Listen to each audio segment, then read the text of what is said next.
malfunctions.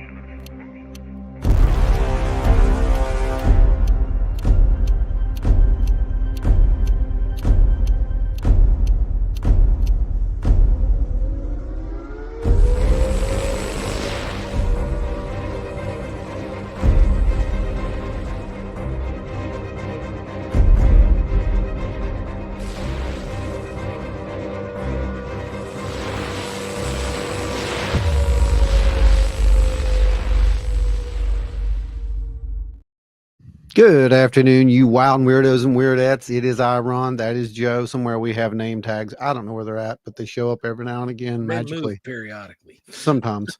But anyway, we are here. This is Wild and Weird Radio Live, and it is Thursday, which means that it's almost the weekend for us.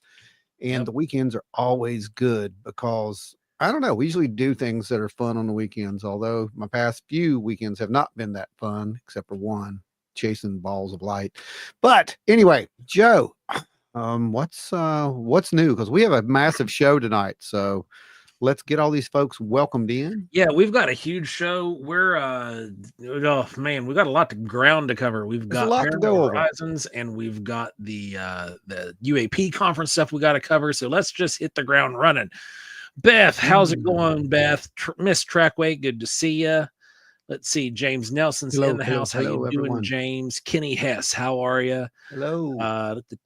Pat's in the house. What's going on? Hola, Pat? hola. Ada Cox, how you doing? Jen, how are you? Don't forget, Jen, shoot us an email with what it was you needed to talk to us about.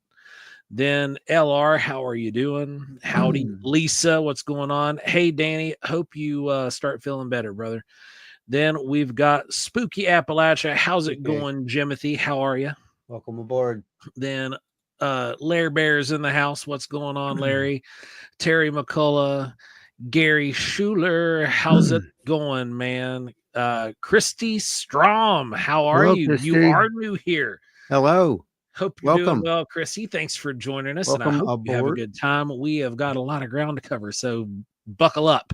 We absolutely do. Oz of the Woods is in the house. Donna, Nikki Bennett, Adam Good, the executive producer. How you doing? Oh, let's see. Trackway's in the house. Trackway's over there. Linda Sigmund. Hey, Linda. Angie, how are you? Angie. Come on. I think we're getting there. We're getting there. Yep, we made it to the bottom. All right. So, everyone, if you're new here, be sure to hit that subscribe and that like and all that stuff. And we're going to call out our executive producers, Adam Good over here, LW Marshall, Teresa's Haunted Histories of the Tri-State, Larry Host, Ada Cox, Nancy White, Scott Holbrook, Lisa, Finding the Trackway, Tommy Swagger, Pat, Seth, Beans Lamel, Small Town Monsters. We know those guys, I think. Don't we know those guys? Maybe. I think we do. Eyes in the Woods, James Nelson. And Joe, take the super chatters. Well, our super chatters, which are some of the coolest people in the world, Dewey, the Deuster Edwards, Spooky Appalachia, old Jimbo out there. Go check him out over on his YouTube channel. Guitar Chains, Craig, Travis Orednick, Jeffrey Steele, Russ Bailey, Chris Coots, Bigfoot, Littlefoot, Terry Summerfield, Sarah Ramsey, Julie Bug, Donna Ho, Angie Breeden, Jen Clower, Jamie Snell, Ike the Fob Daddy Fobber, Ashley Hilt of On Wednesdays We Talk Weird, which I bet you had a whole lot of weird to talk about yesterday. Lotus Flower, Wendy the Pooh Bear, Asher's Creation, Spirit Brothers Paranormal UK. Then we've got Pat Noble, Richard Minnick, Kenny Hess. Those are the newest three members here on the lineup. We appreciate each and every one of you guys. We could not do this show without you. You keep it on the road and keep gas in the tanks and keep the lights a-burning. We appreciate each of you more than you could understand. Not to mention paying for a couple of cameras here and there. Thank you so much. Right. So anyway, you guys, thank you so much. Seriously.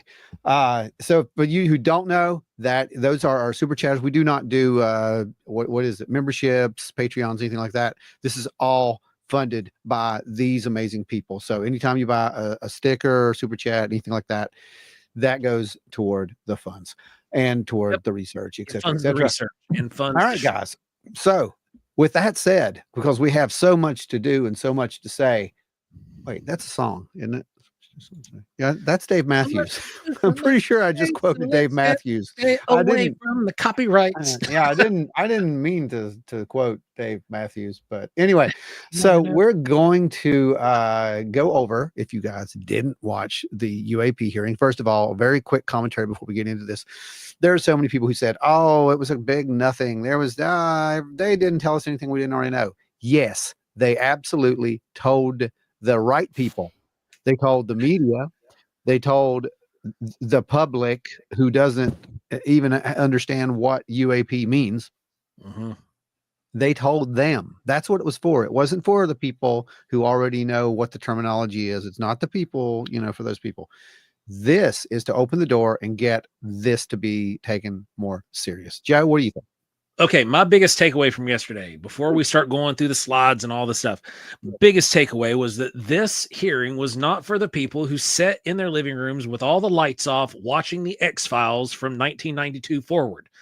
This was for the people who were paying attention, who needed to hear, are there gatekeepers? Yes, there are.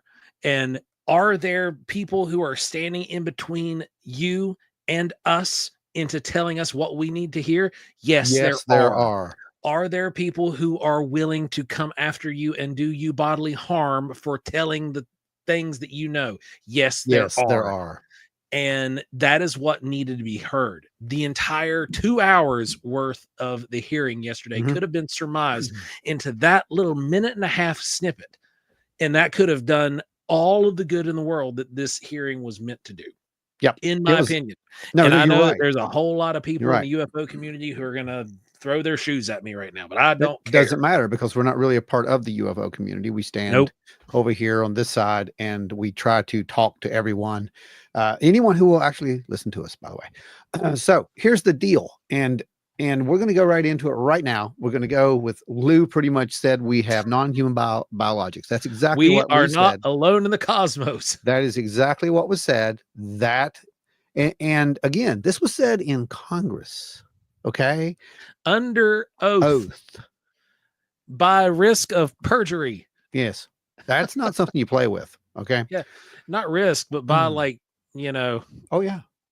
You said it under oath. You are going to perjure yourself. You're going if you're telling a lie. You're going to prison is where you're going. Is it worth it? Is it really worth it?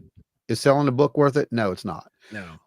Okay, so here we go. Clip number 1. And guys, we're going to go through these really quick. Please get your questions up. All your stuff. We're going to address every single thing. We're going to star them while this is playing, and we're going to go right back at them. So here we go. Clip number 1. When the American people and members of Congress ask, are reports of UAPs credible, we're met with stonewalling. We're met with responses of, I can't tell you. And in fact, we're met with people not wanting us to have hearings.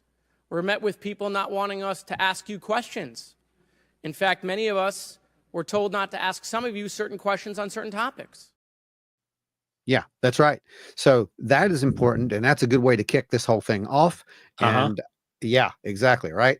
So that's the mentality that a lot of these went into. Okay. Because we do know at the last UAP hearing, there were witnesses who didn't show up. Yes, they did. They canceled last minute. Yep. That's right. So this time they actually had the witnesses to show up. Joe, if you get questions and whatnot, just pop them up because I can't see anything now. I'm going to be starring them as we're going. Yep. I am running the slides over here. So, all right, next one up will be this one. And I would now, committee staff asked me to go ahead and I will do it, to enter into the congressional record this 12-page document that Michael Schellenberger brought today that describes the Immaculate Constellation government program. So we will do that now. Every member up here has a copy of it. The first section talks about the unacknowledged special access program called Immaculate Constellation. And the second section about USG imagery intelligence. And Representative Luna just told me if I say Immaculate Constellation, I'll be on some list.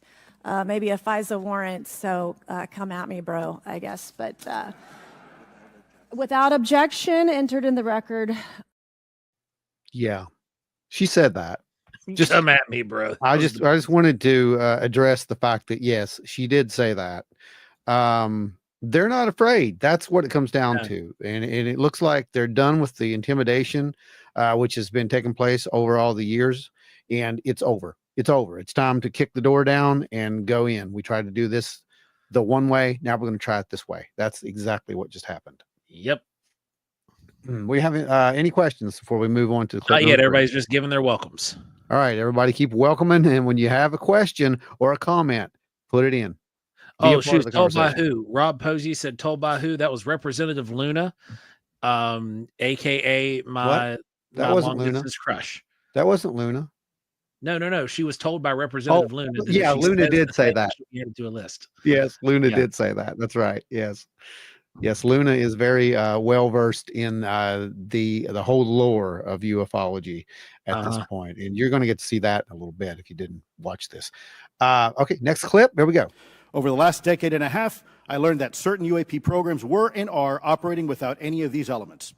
Although much of my government work on the UAP subject still remains classified, excessive secrecy has led to grave misdeeds against loyal civil servants, military personnel, and the public, all to hide the fact that we are not alone in the cosmos. A small cadre within our own government involved in the UAP topic has created a culture of suppression and intimidation that I've personally been victim to, along with many of my former colleagues. This includes unwarranted criminal investigations, harassment, and efforts to destroy one's credibility.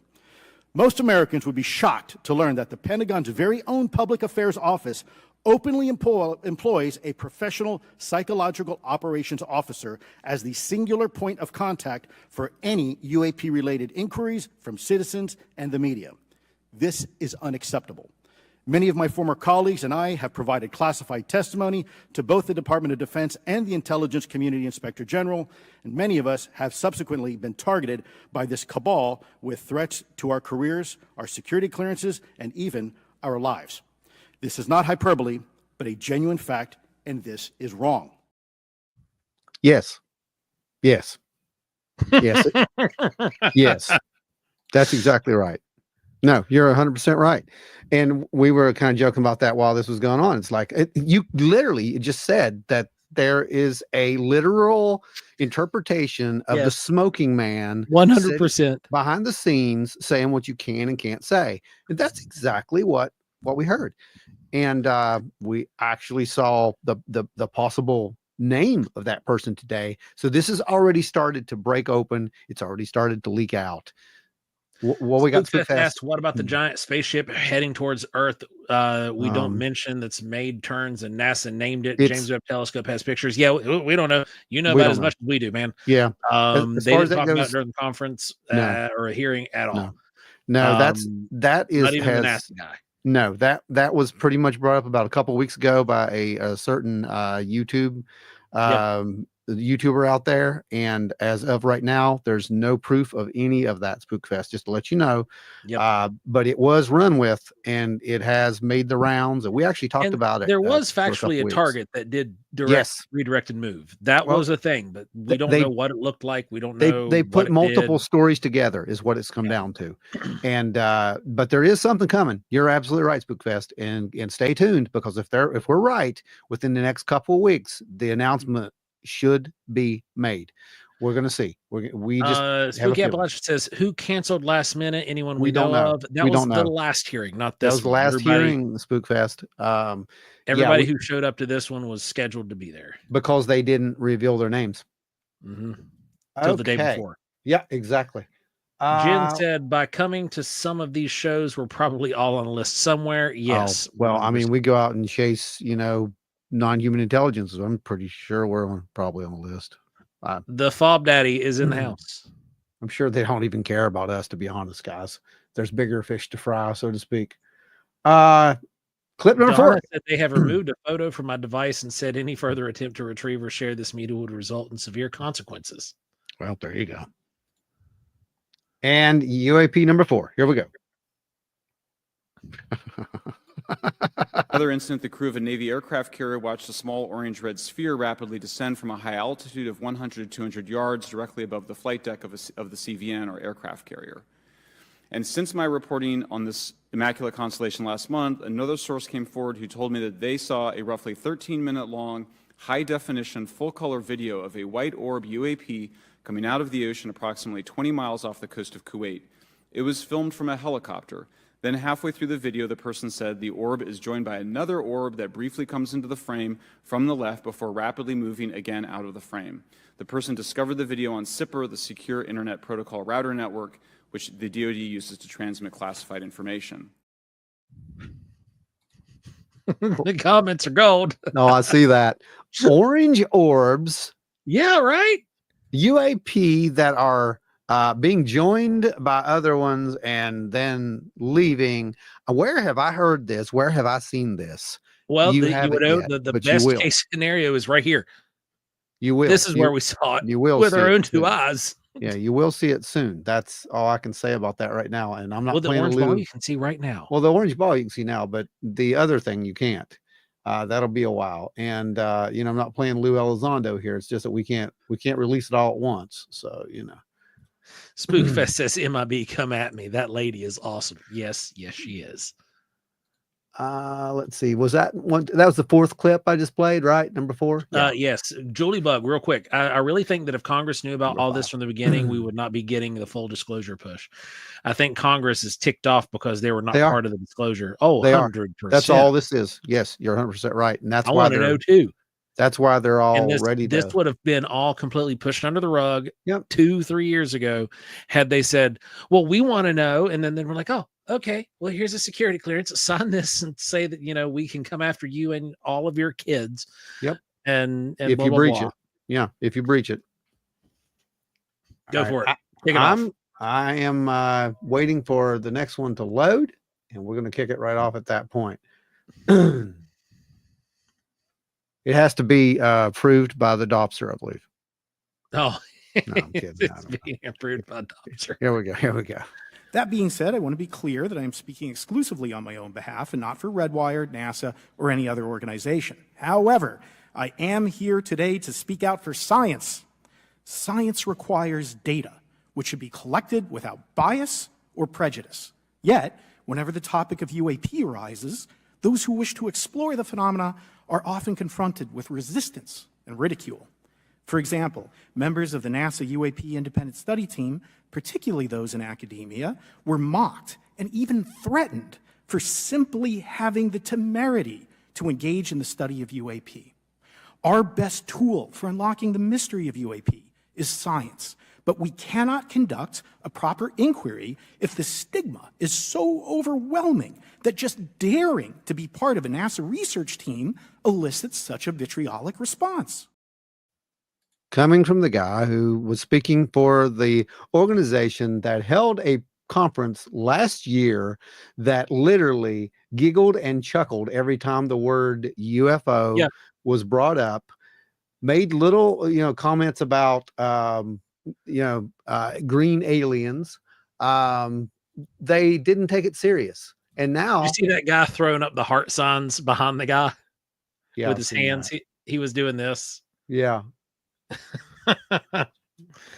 Gold strikes me as an odd addition. Like, is there preemptive damage control for NASA?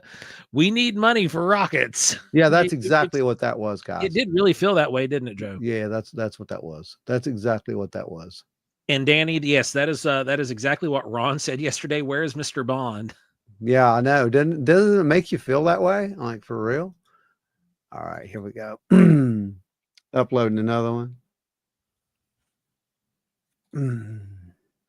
Are the fleet over of UAPs over Langley common knowledge, or am I just the last person to find out about it? It made big runs as soon as it happened, and then it went real quiet real fast. We covered it here on the show, but I think that was before you guys jumped on board with us, John. Yeah, it made the news like majorly, and then literally was just whoosh, gone. Which means, you know, it was something. Oh my God, Dewey's here. Dewster! Hello, my wild and weird family. I can't stay but a minute. It takes me forever to respond in the chat as I'm using my left hand to type. I feel you, brother. Hey, Dewey. I'm hoping you're doing well out there, my friend. And you hang out and watch as long as you want, and don't feel like you've got to be mashing buttons. All right. But thanks for hanging out with us, man. Right. It is trying to get the next one up. Everybody's excited to see you, Dewey.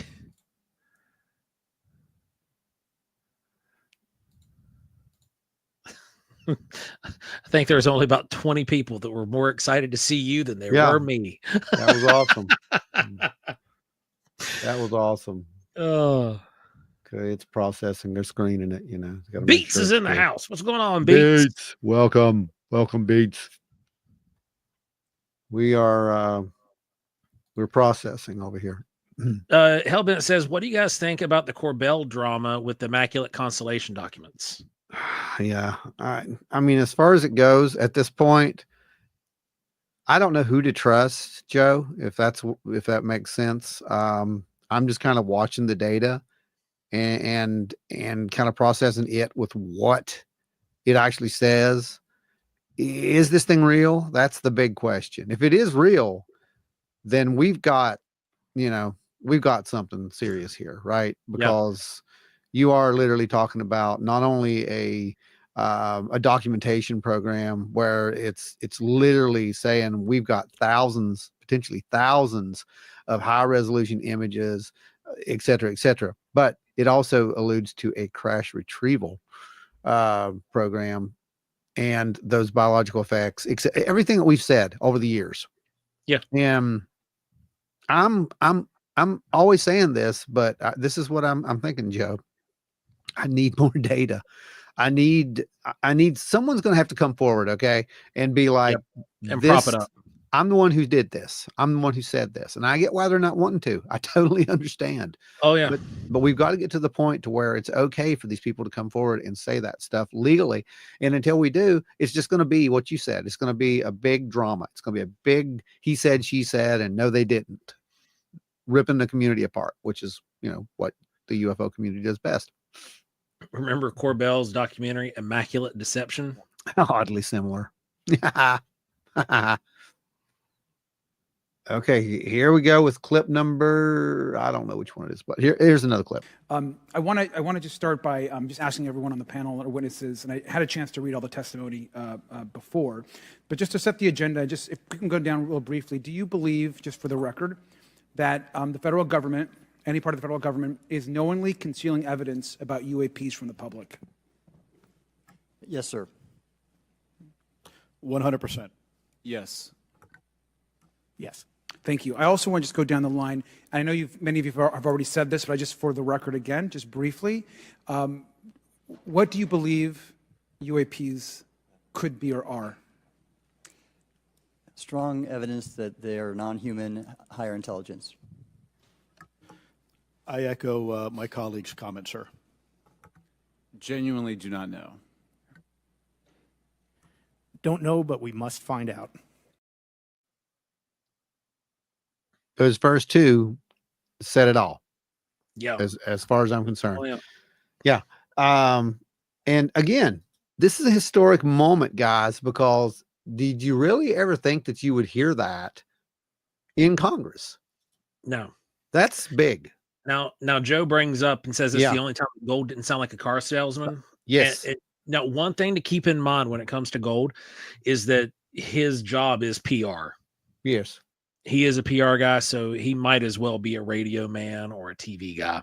I mean, he's good. Let's not get, he's good. Yeah, his presentation skills are off the rails, and he knows the cadences, and he's trained in the cadences to use, etc. And that's, we got a lot of that. The only times that he didn't go all car salesman-y was when he was being asked candid questions. It's true. It's absolutely true. But yeah, he was definitely, after the Artemis mission, and we got to beat the Chinese, even though they're already there, to the moon. What year is this? I don't know anymore. Sometimes I think we slipped back into the 50s. It's kind of strange. All right, we are uploading the next one. Some of these are so kind of big, so I gotta delete and then upload at the same time in real time, guys. So go ahead. Well, I'm gonna go ahead and pop your hit questions. some of the stuff let's see. We've got Did anyone notice it wasn't all over the news? I caught part of it live, but I had to dig for it. Mm-hmm. Yeah, you actually literally had to type it into Google or be Mhm. on a social media page that posted links to it to catch it. Yep. The news really didn't give a rip if that tells you where the temperature of everything is. But to be fair, we did literally just come off of an election. So there's a whole lot more money topics Mhm. that are bringing in higher revenue than the UAP phenomenon right now. It's true. It's absolutely true. So we can look at it at that way as well. Julie Bug, how long has Immaculate Constellation been around? I honestly don't know. Yeah, there And- wasn't a date and attached to it. I don't know that there was a date, but I don't know that we would ever actually be able to believe a date if there was even one given to it at this point. If you want to know my general estimation would be in the 1940s. Well, LW, that's what you just said right there is what they were getting at. And that is there was actually a demonstration of that, and it was made just to prove that point. It 100%. shouldn't happen, but it is happening. And that's the kind of power that they have over these individuals. So that is what has to change. And that right there is exactly what this whole thing was about. Yes, Exposing News Nation that did cover overreach. this live. Yes, they did. Yeah. Next clip. Here we go. Safety risks for our pilots based on what you've experienced and seen in your career. They're extensive, and the one exercise I referred to where I received the email that was then deleted was the pilots, and this is worth bringing out. There are debunkers out there who have said the Go Fast video was just a balloon. That was only one video that was released. There were dozens of these encounters that pilots, friends of Ryan Graves, who's in this room right here, witnessed and caused significant safety concerns. And to almost call out an exercise and shut it down, which is very compressed, and the carrier's getting ready for deployment, and the pilots have to get certified to land on a carrier. It's extreme, to say the least.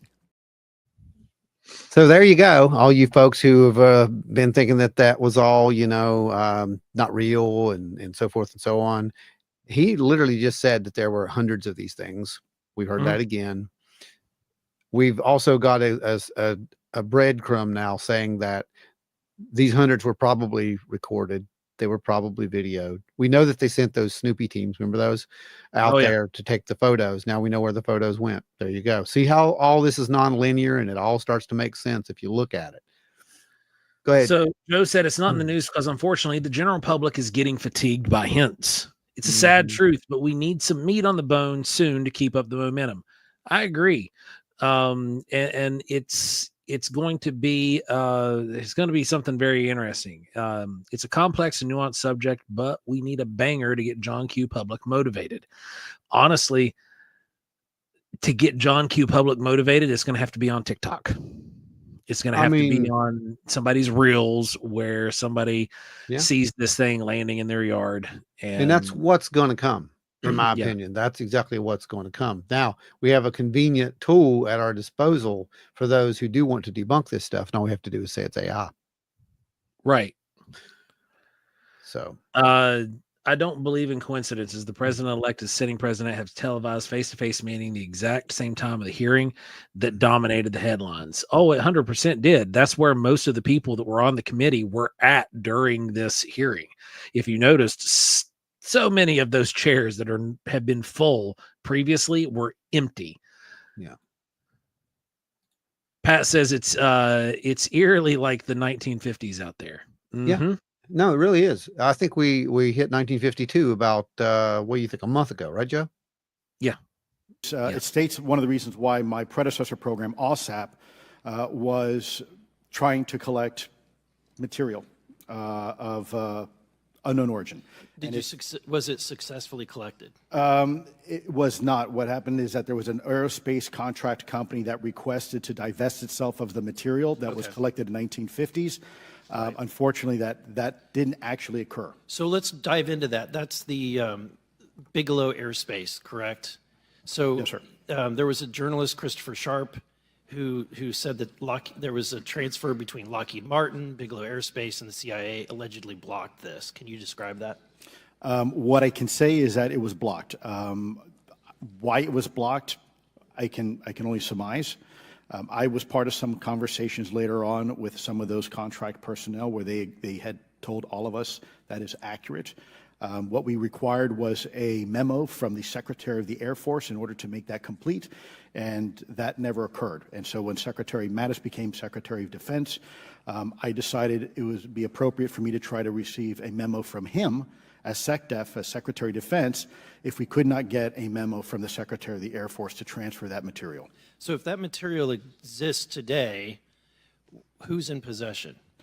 Sir, I wouldn't be able to have that conversation in an open hearing. We'd probably have to have that. Okay, my question to you then is, if we were in a secure setting, if we were in a SCIF, would you be able to provide or get access to something, whether it's visuals or material that we could put our hands on, or biologics, that would convince me, that would show me that we have non-human origins? Sir, that decision would not be mine. That would be to the gatekeeper still in the U.S. government. And who would we, so if you were in our shoes, where would you go from here? How would you get that information? A lot of times we just don't know who to ask because we don't know where to go next. So if you were in our shoes, where would you go? Well, I prefer to answer that question in a closed session. However, we established AARO for that very purpose. And unfortunately, under its previous leadership. Yeah, well, we know what it did under its previous leadership. It failed miserably. That's exactly what it did under its previous membership. Yeah. And yeah. So Lisa says, aren't we due for cyclical world-changing event? Maybe the visitors are getting sick of us holding their people hostage, and what a way to unite the world under one cause. Beth says, if anyone out there has not read Passport to Magonia, it's worth it. Explains more than anything or anyone. Joe says, I don't mean this in a negative way, but Elizondo is aging rapidly. Yes. Grifters aren't usually under a great deal of stress from fabricated stories. Yep. That's a good point, Joe. Beat says, when they are many finally revealed and say, okay, we're here, Earth humans. Hey, someone's paying attention. They know who Zorp and Kargon are. And then we have more than these hearings prepared. Yes, agreed. Now, this particular segment that Ron just aired, I don't know if anybody else caught this today, but the DOD IG 100% confirmed that OSAP was directly connected and tied to the UAP research. Yeah. And, well, and named someone that I'm familiar with because a lot of her research and study was being conducted during my time of enlistment, and I was familiar with her work, and that was Lieutenant Colonel Go. Well, that was the disinformation part. But it's connected. Well, of course. Her entire body of work that she studied was literally about disinformation and how to perpetuate disinformation. And that's who the gatekeeper is. That's who one of the gatekeepers is, guys. One. He outed her. That's just one. He named her and said, yeah, this is her. So we got one of them. One person on this list has already come out because of this this hearing. Yeah. So things are happening.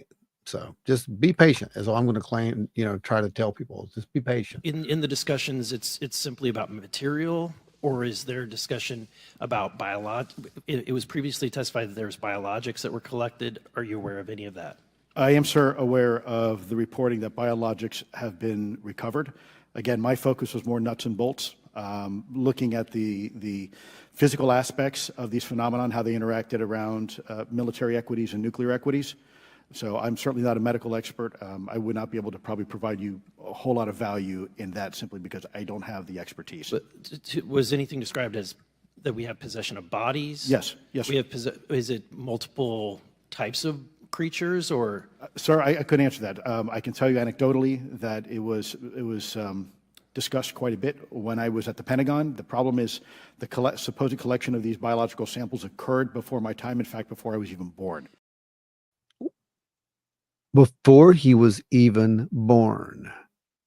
We can't talk about Roswell, but people still talk about Roswell Without talking about Roswell. without talking about Roswell. That is exactly what you're dealing with. You have to deal with this kind of this non-linear puzzle and put it all together to understand what's Well, going if you on. pay attention, Grush's confidentiality that he signed sounds like it was the exact same document that Elizondo signed. Yeah, exactly. John says, I agree with the John. TikTok sentiment. Do you think if someone like Elon Musk produced evidence on a platform like X, it would be enough to get the masses' attention? The evidence would have to be one of these Extraordinary. things landing on one of his shuttles. Well, we're to that point. That's where Yeah. we're at this point, right? Because we used to be okay with lights in the sky, and we used to be okay with these stories, but now we're to the point to where we're demanding we want to see the proof. Yeah. Go ahead. Kenny Hess says, I wonder where we'd be today if Orson Welles' War of the World mass hysteria didn't happen. It would probably be a different world, honestly, because that is one of the references point, Kenny. that they use for the ontological shock. That is a good point, Kenny. Next clip. Here we go. Was this part of the Lockheed Martin discussion, or was this the biologics is a completely separate? Separate yet related. Okay. Has anyone made contact? Sir, I'm sorry, could you specify? Has there been any, to your knowledge, any communication with a non-human life form?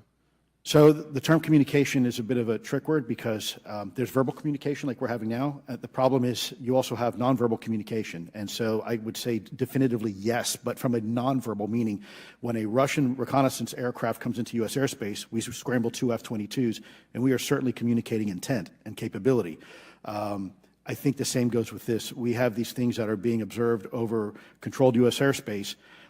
And they're not really doing a good job hiding themselves. They're making it pretty obvious they have the ability to even interfere with our nuclear equities and our nuclear readiness. Is the United States government and our contractors, are they pulling technology from this? Or they're reverse engineering this? Sir, as I previously stated, and please forgive me, I am not authorized to discuss specifics about crash retrievals. I signed documentation with the U.S. government. What I can say was, after a very thorough review process by the Pentagon, what I wrote about. And that was my limit, unfortunately, that I was given. Thank you. Yep. Has there been contact? Well, depends on your definition of contact. Yeah. It could be, non-physical contact of some sort. Interesting. Joe says, anyone else find the Be Not Afraid sign off of the Immaculate document interesting? Yes. Very much.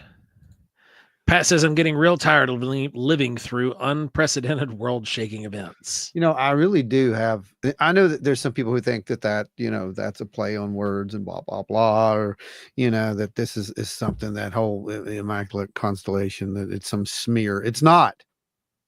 It's not. There's a reason they chose those words. There's a reason they chose that. And we'll talk about that after a while. I'm not going to go into that right now because it's all speculation. But again, follow the dots and you can figure out what's happening right here. Go ahead. CJ Booker says, I think these hearings are a waste of time because we'll never know the real answer because it's always, I can't say this unless it's in a skiff. Will the skiff means classified? We ain't got no crap. Well, as of right now, you're absolutely right. But the point is to prove that is exactly what's happening, CJ, and to prove it to the world, not just to Congress, not just to the people who know, but to everyone. Look, they're putting gag orders on these people. And some of this stuff is clearly not worthy of being classified for, 75, 80 plus years. If there's nothing going on, why in the world are we even sitting around talking about this? That is what it's for, is to get it out to those kind of people. So that's why these hearings are kind of important. It's also going to come back on some really tough legislation in the future if I'm right. John Smurga says the Lockheed Martin reference went over my head. Was he saying the Lockheed Martin is Yeah. in possession of biologics? Mhm. Yeah, we've heard that before. It's been hinted And- at before. So again, Well, little there's been some crumbs. documentation about how certain entities were put together to try and retrieve some of these things, some of the either biologics or recovered materials from Lockheed Martin, and bring them back into the public sector, but under an umbrella of confidentiality, and that it may or may not have gone sideways. Yeah, absolutely. All right, number 16. Here we go. We've been hearing about these for years, but they've generally been isolated and not as consistent and over critical military installations. Would you say that's fair? Is this becoming increasingly often? Is it happening more and more? Great question, sir. Let me see if I can answer this for you. Certainly, there seems to be some indication that they're being provocative, meaning that they're, in some cases, literally splitting aircraft formations right down the middle. So that's an air safety issue. The question is it the frequency increasing? And really the response is it depends.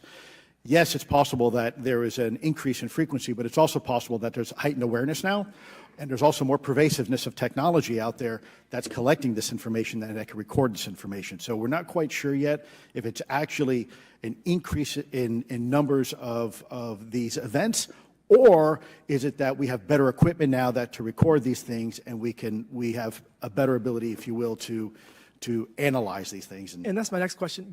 It seems that a lot of these sightings occur near military installations. Do you think that these UAPs are intentionally targeting military installations, or do you think that we have increased abilities to monitor surrounding the military installations? Sir, maybe both.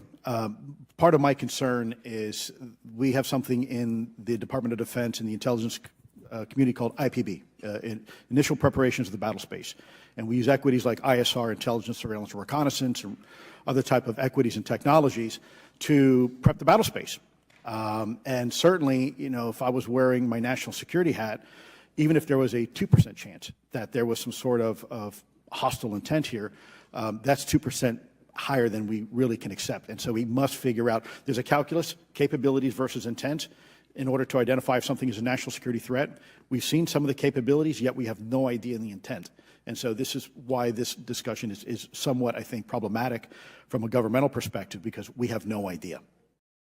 Yeah, they have no idea. That's the truth. And I know there's these arguments that there are people who do. Well, those people who do have not shared that with these people. Joe says, I have the Kennedy files have a UAP connection as the center square on my 2025 bingo card. I think you may be right. I mean, a lot of people have said that, Joe. That's for a long time. That's been in there for a very long time. It was even hinted at in the X-Files. I think it was, wasn't it? Yeah. Yep. Yeah, you're right. You're right. Beat says, shoot, fire, and jump and galloping aliens. I've seen a ship, but too daggum dumbfounded to take a pic. And that's the honest thing. I live by McConnell Air Force Base and was not sure if it was ours. Yeah. Yeah. Yeah. Right. I mean, and who knows at this point? Distraction. Look here while we do things over here. Nothing new in government. Nah. Yeah. Lisa said, if you read between the lines, they admit to everything. There's Yes. a lot of they words flying around. 100%. Correct, Lisa. And that's why, for whatever reason, all the UFO fanatic people Yes. who are like, they're missing the entire thing, because they were, all that they were listening for is somebody to come out and just say, yeah, we got UFOs, and then walk off the screen. And y'all can throw shoes at me. I don't care. Because I'm talking about you. It's true. I mean, there are those who are sitting around waiting for him to drop this absolute hammer. Like, oh yes, aliens are here, and here's the definition of alien, and this is what it is, and it's here. Well, they didn't say that, but they did at the same time. You just have to learn how to listen to the language that these people speak. And in reality, for the love, guys, think about this. Are they going to really tell you all of the story at 11 a.m. on a Wednesday. No, sir. No. It will be on a Friday if it happens. It would be a Friday at 6 p.m. And if it's for real and if it's legit, it's going to be on primetime TV and every news station will be covering it. Right. Exactly. Okay. So next clip. My understanding, there's been an ever increasing in number and It's the one we just watched. Hang on. Next clip. Agreed. And this is for all four of you. Yes or no, please. I have many questions I want to get to. Are there any known instances of recovered materials or technologies that are not of human origin and maybe connected to any advanced bioscience defense programs within the USG? I don't know. I wouldn't be able to answer that, ma'am. I don't know. I don't know. Okay, so there are rumors that have come up to the Hill of a secretive project within the Department of Defense involving the manipulation of human genetics with what is described as non-human genetic material, potentially for the enhancement of human capabilities, hybrids. Are any of you familiar with that? Yes or no? No, ma'am. I am not, ma'am. I'm not. No, ma'am. I'm not either. I just want to put that on the record because this is the first time I ever heard this. So you people who said that we learned nothing new from this hearing didn't hear that part. That has never been brought up. Yeah, I like the 1,000, 3,000 G maneuvers. I agree, Terry. That has literally never been brought up in a serious context that I'm aware. No, it's only ever been part of like conspiracy theory. Uh-huh. So either that's what it is, and they were just, reading into it and trying to get some, some things. Next hearing, they need to won't. subpoena Bob Lazar and let him dump out a vial of old 115 on the table live on national television. That's everyone's minds in ufology. That's what it's going to take, but they won't. That's exactly what it Well, will take. it's going to take that, and it's going to take amnesty. It's going to take a whole lot of amnesty because there's been a whole lot of crimes committed to cover up all of this stuff. There's been a whole lot of lives that have been snuffed out. There has been. There's been international treaties broken. It's hard to tell what's been, there's going to have to be we've got to wipe a slate clean. International amnesty granted for them to really come out and do a tell-all. Let's be real, and that's going to be hard to happen. I don't see it. Next clip. Agreed. And this is for all four of you. Yes or no, please. I have many questions I want to get to. That's the one I just did. She's here again. Hang on. Joe said Boebert got wild real quick. Yeah, and I liked it. It was great. Yes, sir. Okay, my last question. The first hearing we had on this, I'd never been briefed on UAPs or what they were, biologics, non-human, etc. How would you define, each of you, my last question, how would you define non-human biologics, non-human intelligence? What are we actually talking about? Admiral, and we'll go down the line. I don't think it's a stretch when you look at the diversity of life on this planet and the size of this universe to think that there would be more diverse, higher order, non-human intelligences throughout the universe. And that's probably what's visiting us.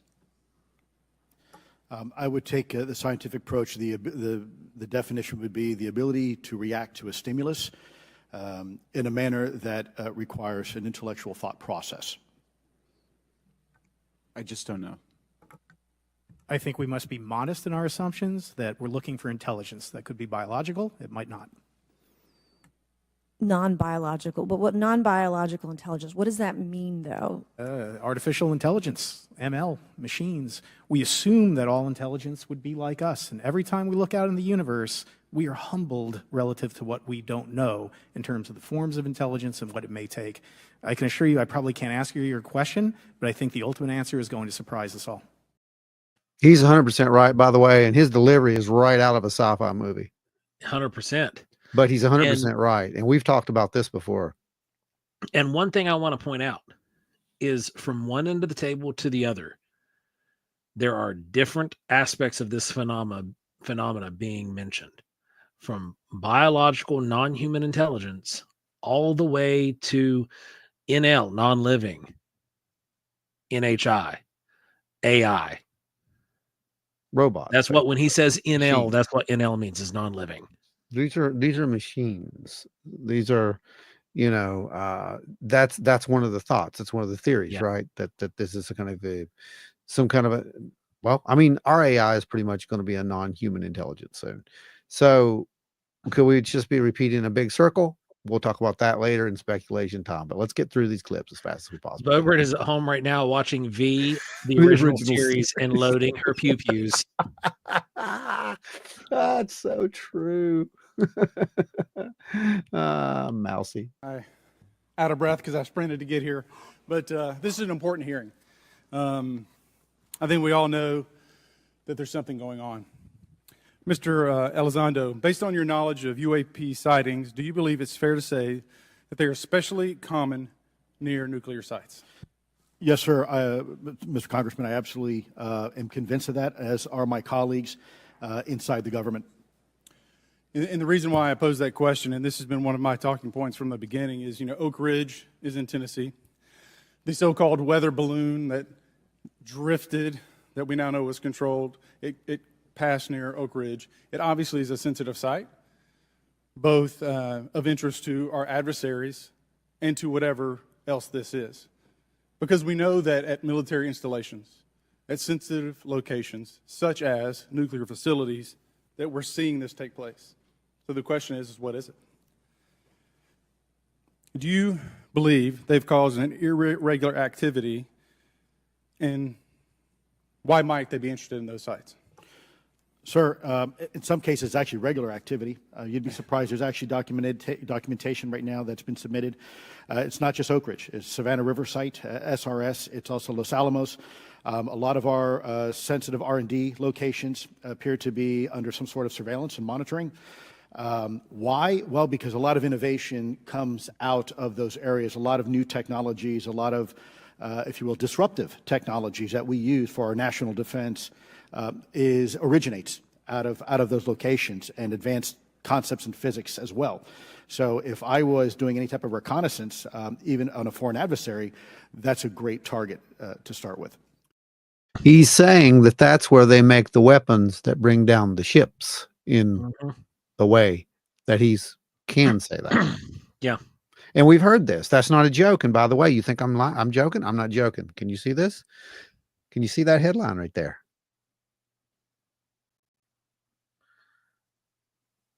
Little blurry.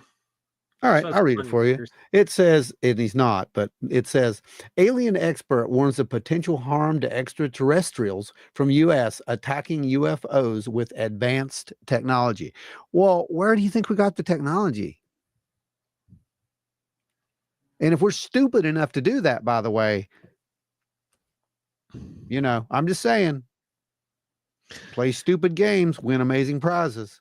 Oz says, I can't even ask the question I want to. It's crazy. My brain is jumping the jellyfish UAP. And they talked about it directly during the hearing. And then it was mentioned 2 other times indirectly during the hearing. And it was confirmed. Out of breath because I sprinted.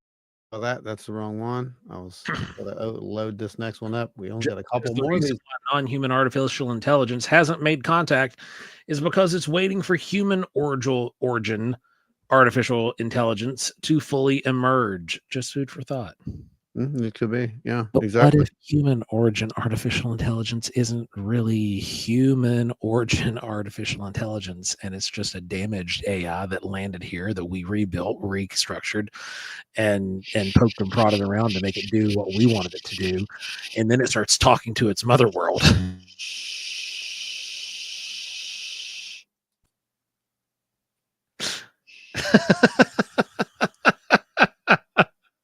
Talking about a constellation and you're talking about immaculate stuff. Shut up. Anyway. We can't talk about Roswell. Can't talk about Roswell. Shut up, Joe. Loading brains. Jeez. All right. Pat says, I hope our new alien overlords are capable of telepathy and deep empathy so that some of us might be spared. Well, Pat, you might be the only one. Obviously they are. I mean, we're still here, and I would have already.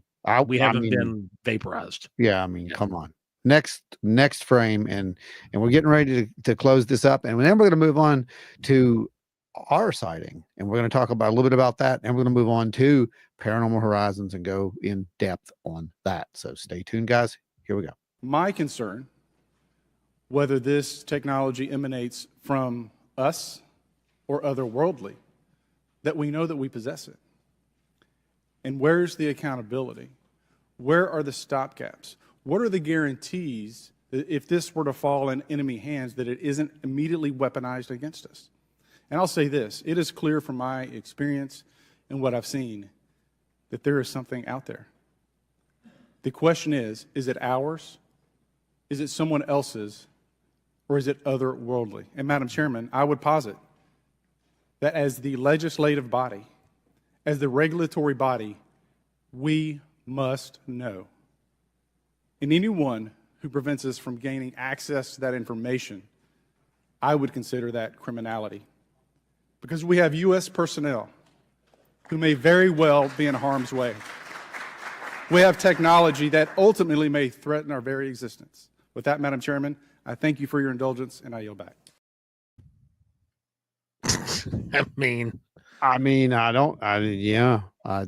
Black Tower says, I'm a little late, but I made it here until yesterday. I hadn't realized YouTube had unsubscribed me from your channel, fellas. Well, thanks for being back.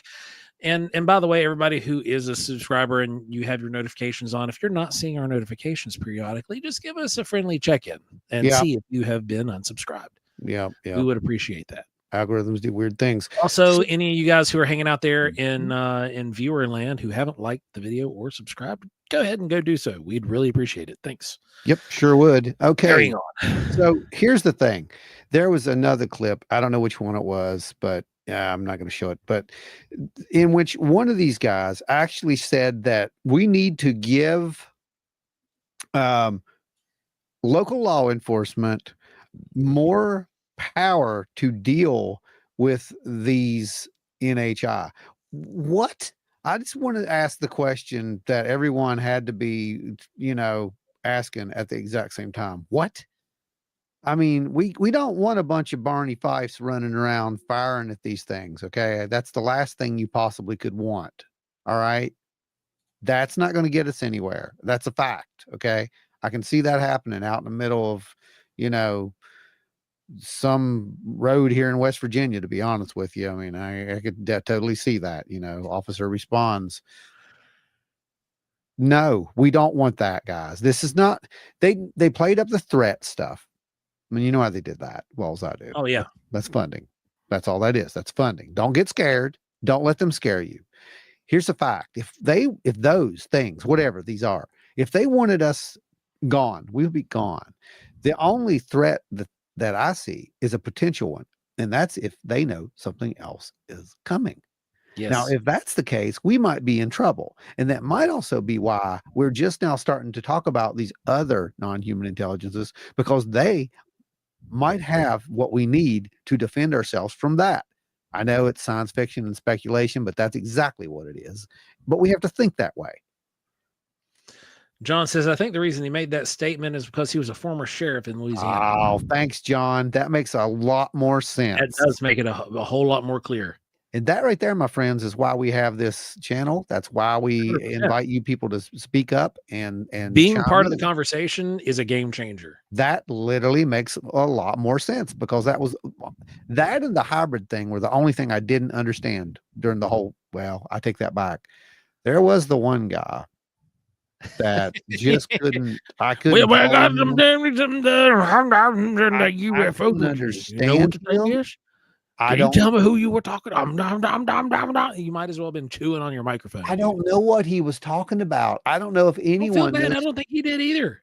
I don't think anyone knew what this guy was talking about. I can't show it because the clip was too long, and I'm not going to go back and edit it because it's just not worth it. If you guys just imagine rambling in a slow Southern drawl, but like he was asking, he was being the one doing the rambling. But he was asking Lou, and he was talking about Schellenberger's work, and Lou's like, I don't know. I don't know. I didn't write that. But you talked about it, and there's these just craft are described as oval, orbs, triangular. Why are they like that? What? Why are they like that?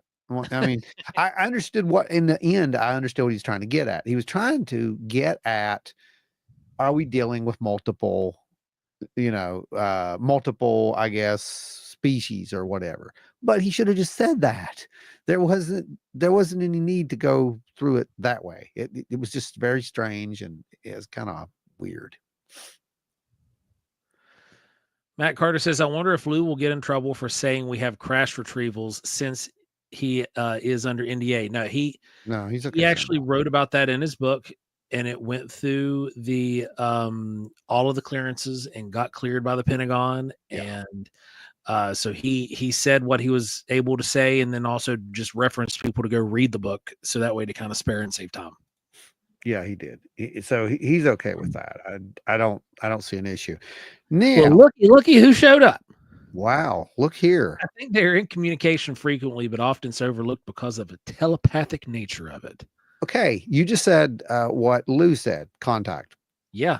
Has contact occurred? And it's the same thing we said, what, 4 years ago or whatever, when we did the contact thing that we did, the presentation.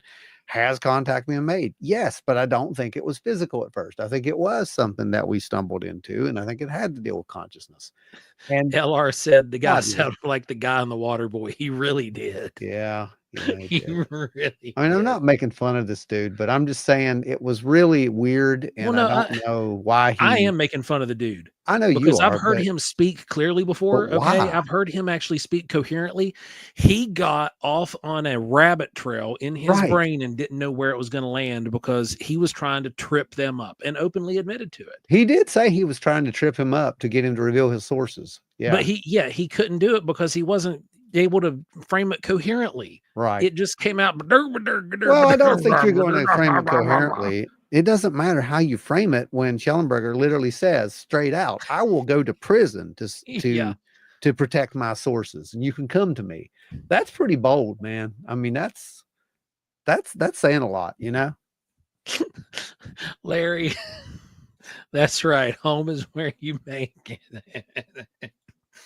Let's see what I can find here. Oh God. All right. So does that wrap us up for the hearing? Oh, that wraps us up for the hearing. I want to hear what everybody has to think about it, get your final thoughts in, and I am going to be loading up something else for you guys to look at right now behind the scenes. Joe, keep them busy and remind them where they are and what's going on. All right, guys, thanks for hanging out with us. We've made it through 1 hour here. We have a great audience hanging out so far. Everybody who's engaged in the comments, we appreciate it. You guys just keep going. Keep chiming in here. We really, really, really appreciate all the thoughts. For example, John, for a moment ago, cleared up one of why the questions was posed, and or the reason why it was posed in the way it was, and it had to do with the fact that one of the congressmen was a former sheriff in Louisiana. So it's one of these things where you guys are able to chime in and bring in some information that we might not have right at our fingertips, because honestly we haven't really looked into the background of some of these congressmen. We are looking into the background and studying these guys who are on the panel, because we've been familiar with them for quite a while. What in the world? Now, we are Hang getting on, ready I've got to- a phone call for some reason. Yeah, that's Dave Roberts, and Dave needs to know that we have a show. Then it's every Thursday. Dave? He's known this. Dave's known this. Okay, so you Dave's guys been on the show. Reach out to Dave and tell him we're on the air. Okay, anyway. He just wants to know if the aliens can play foosball. Yeah, no problem. So, all right, now we are going to switch gears and we are going to go into Beyond the Horizon. No, we're not. No, we're not. We're going to go to ours first, and then we're going to go into Beyond the Horizon. So okay. let's talk about what we saw. For you folks who didn't see it, there is a little video that we did put up last night. And here's the full disclosure on the video. The video was taken during a research which was documented and which will show up eventually on Paranormal Horizons. But this is actually too important to not release, we felt, after talking to a few people. 100%. Yeah, and we just couldn't sit on it that long. We wanted to get it out so that we can get some ideas, so I can actually include those in the program itself. And while we So- have a great audience watching right now, why not? So let me hit present. We're going to share a screen, guys, and we're going to look at this. And we're going to look at it a little differently. I'm going to slow it down and whatnot for you and let you see what we saw. But I'm going to play it first and let you see the whole thing, okay? So here we go. Tell me if you can see this. Here we go. Sharing screen now. Can you see that? There we go. All right, let me back her up. Can everybody see it? Yes. All right, here's the play. This is going to be playing. I'm going to scrub through. Not going to scrub through. Just going to play it. And we're just going to watch it at first.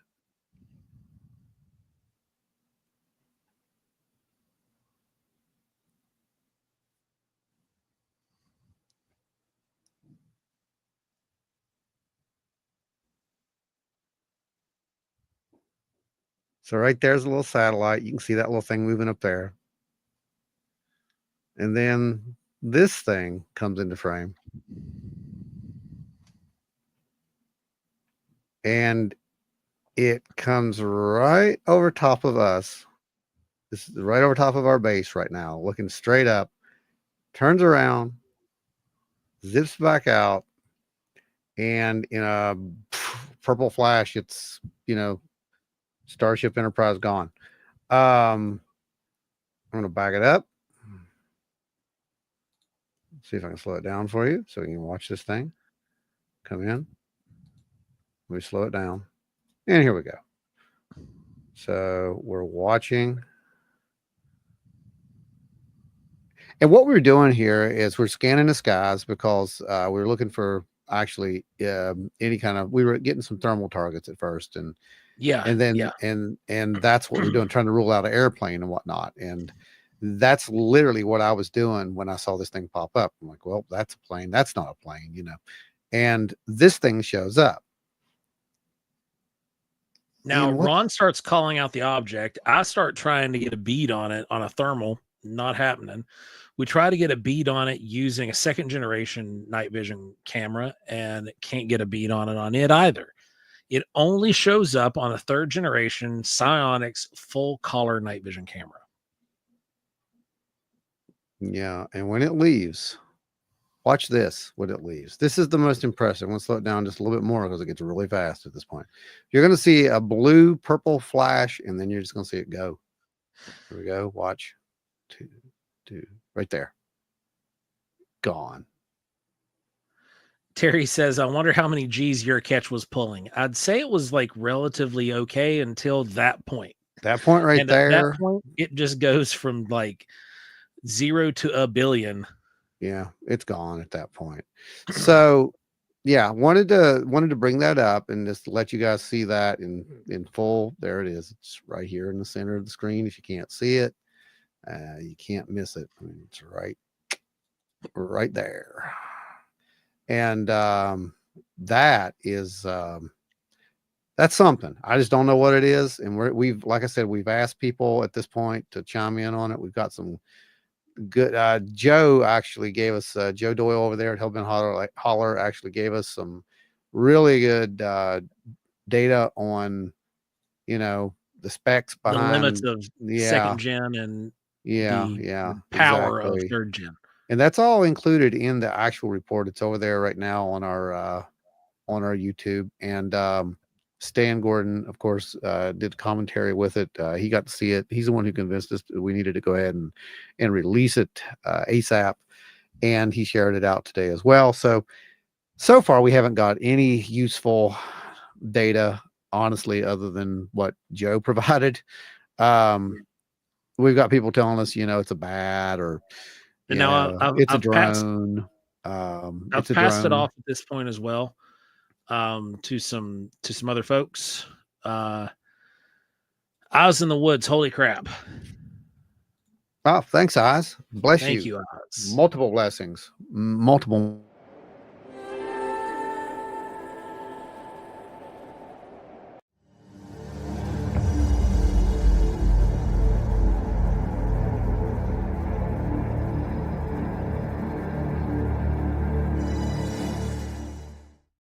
Seriously, thank you. That's going to get us out there. And that's the key, that to really throw everything we've got at this thing. And I don't know what it was. All we know is that, human sight is, it's going to end right around the 700 nanometer range, from 350 to 700 nanometer range, somewhere around in there. The psionics is capable of seeing up into the 1,000 range or so. There's the thing though. What is it? Go ahead. Lisa says, heading off. Parting thought. Poof, we're not alone. They made an appearance to watch your most recent episode on STM, which rocked, by the way. Well, thank you, Lisa. Get some rest. you. Good seeing you tonight. Good to see you. Good to see you. And come back and watch it later. It doesn't have to be live. You'll get something from it, because we're going to be talking about that ferry everybody saw. Yeah. So we got two questions here. Pat coming in at estimated altitude. Same thing with Kate. I can't give you an estimated altitude. The only thing we can give you an estimated altitude. I just need a couple hours, to probably tomorrow afternoon, because this thing was below the cloud deck. Oh yeah, it was totally below the cloud deck. And all I have to do is get the data from the area. I've got to look at some Doppler readings, and I've got a website to do that with, thanks to the BFRO. So I'm going to go and get some information about that night, as well as a couple other nights that we've been doing some stuff. The problem and then we is can give you a guesstimate on the altitude. The problem is I don't know how big it was. That's the problem. It did seem that we were dealing with something that was kind of up there. And if that's the case, it was kind of a good size. It was, and I don't mean like massive. I mean like, kind of a good size. I also don't know that thing was solid. And that's the weird part about it, because if you watch that, you're seeing it almost look like it's pulsing. It's not a drone. It's not a plane. It's not a satellite. I don't know. I don't know what it is. If anyone, has a clue, like I said, the data points are there. It's over there on our YouTube channel. Just go watch it and chime in, let us know, or reach out to our mail if you don't want to talk there. That's fine too. So that being said, you're going to see more of this in the future. There's other stuff that happened right after this, just to let you know. I don't know what happened out there that night. All I can tell you is it was one of, so far, it is one of the most impressive research sessions and experiments that we have conducted. What Lost said here, that's what I'm actually doing right now. I went ahead and brought up the website, and I'm pulling that right now, and I'll be able to get you guys an estimate. So far for that day, I'm seeing 1,000 to 3,000 feet was the ceiling. I've just got to pinpoint it down to the around the time when we were there. We were there about 8:15 when this happened. Okay. It was around 8:15 is when it happened. November 2nd. So anyway, there are other things that happened. Some of those were impressive as well.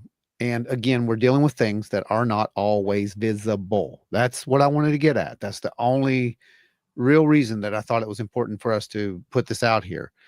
This thing is there, but no one can see it. Now, if you watched the last episode there of Paranormal Horizons, that we also were talking about one of the orbs that we saw that was only visible. And at the time, we only had the night vision, the first night vision there, the second gen. Yeah. I wonder what it would have looked like with, the psionics, man. That's what's killing me at this point. Cause it's like, what color was it? What was that orange, because the second gen's only black and white. It's not showing me the color. So I don't know. But I can tell you, we will be finding out, because we're going back out there eventually, and we're going to take some more toys with us along the way. Okay, let me go over to our Paranormal Horizons, Beyond the Horizons, and we're going to look at some of this data now. And then you guys can I've calculated the ceiling when I captured the sky objects we looked at on focus night, and need dew point, temp, and the elevation of the area you're at.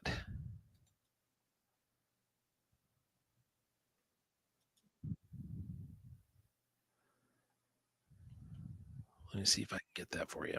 I'm not going to put these in any kind of order. I'm just going to put them in here. We're just going to talk about them.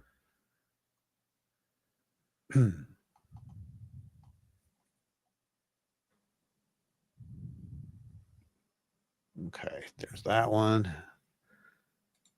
Let's see. We'll get this one. Okay. Coming up. We're loading. We're loading, guys. We're loading. The Senate stuff took up a lot of the space. We're only allowed so much. So I got to get rid of stuff and then re-upload stuff. So, well, you know, we can do the right thing. I forgot about this. We gotta do this the right way. Everybody's gathered here to, you know, see it and all. So.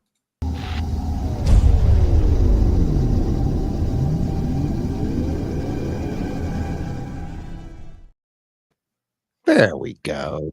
Da-da-da-da-da. Now, beyond the horizon. I think it's supposed to be on that one. Yeah, it is. Because look, we don't have another guest, so I have to put it here. Okay. Anyway, let's go to brands here, and we're gonna go ahead and play a clip. Ready for a clip? Let's do it. You seeing that? Yeah, I'm seeing that. I'm getting recorded. 1.6. We just hit a 1.6. What? Yeah, we just got a 1.6.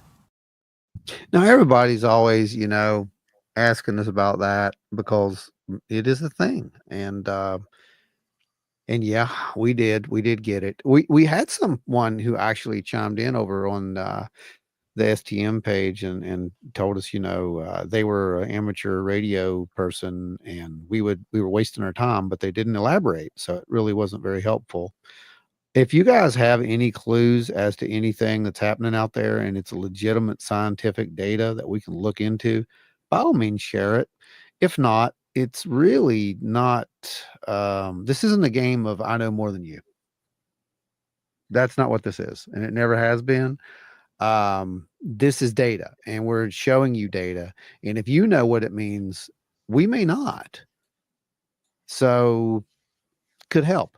And in fact, that does happen later on. We already have talked to somebody who is very familiar with these microwave signals and assures us that we are not, in fact, wasting our time.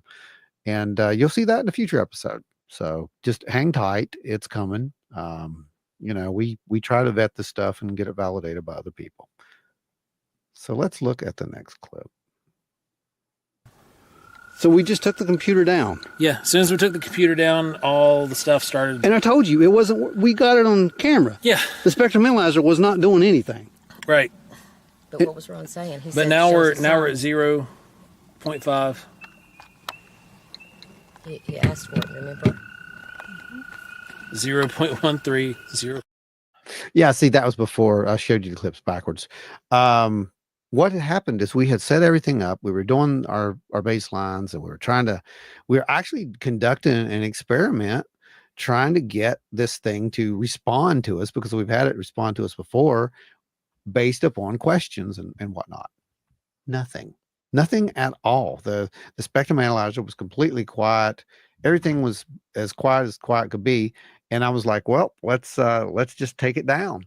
And let me find that actually. Well, I'll find it here in a second. But anyway, as soon as we take it down, we started getting signals. And it was just pretty much immediate too. And we started, you know, at that point trying to think about, well, let's conduct some further experiments. And we reached back into, you know, the old bag of tricks, and we were going to use one of the light experiments, like, you know, that Keel did back in the day. And instead of using a flashlight, well, I had this big light, very large light that we had plugged into our system.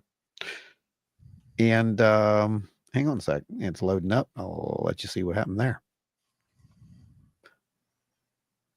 If you have any questions, again, please do. Yep, I'm keeping an eye on them.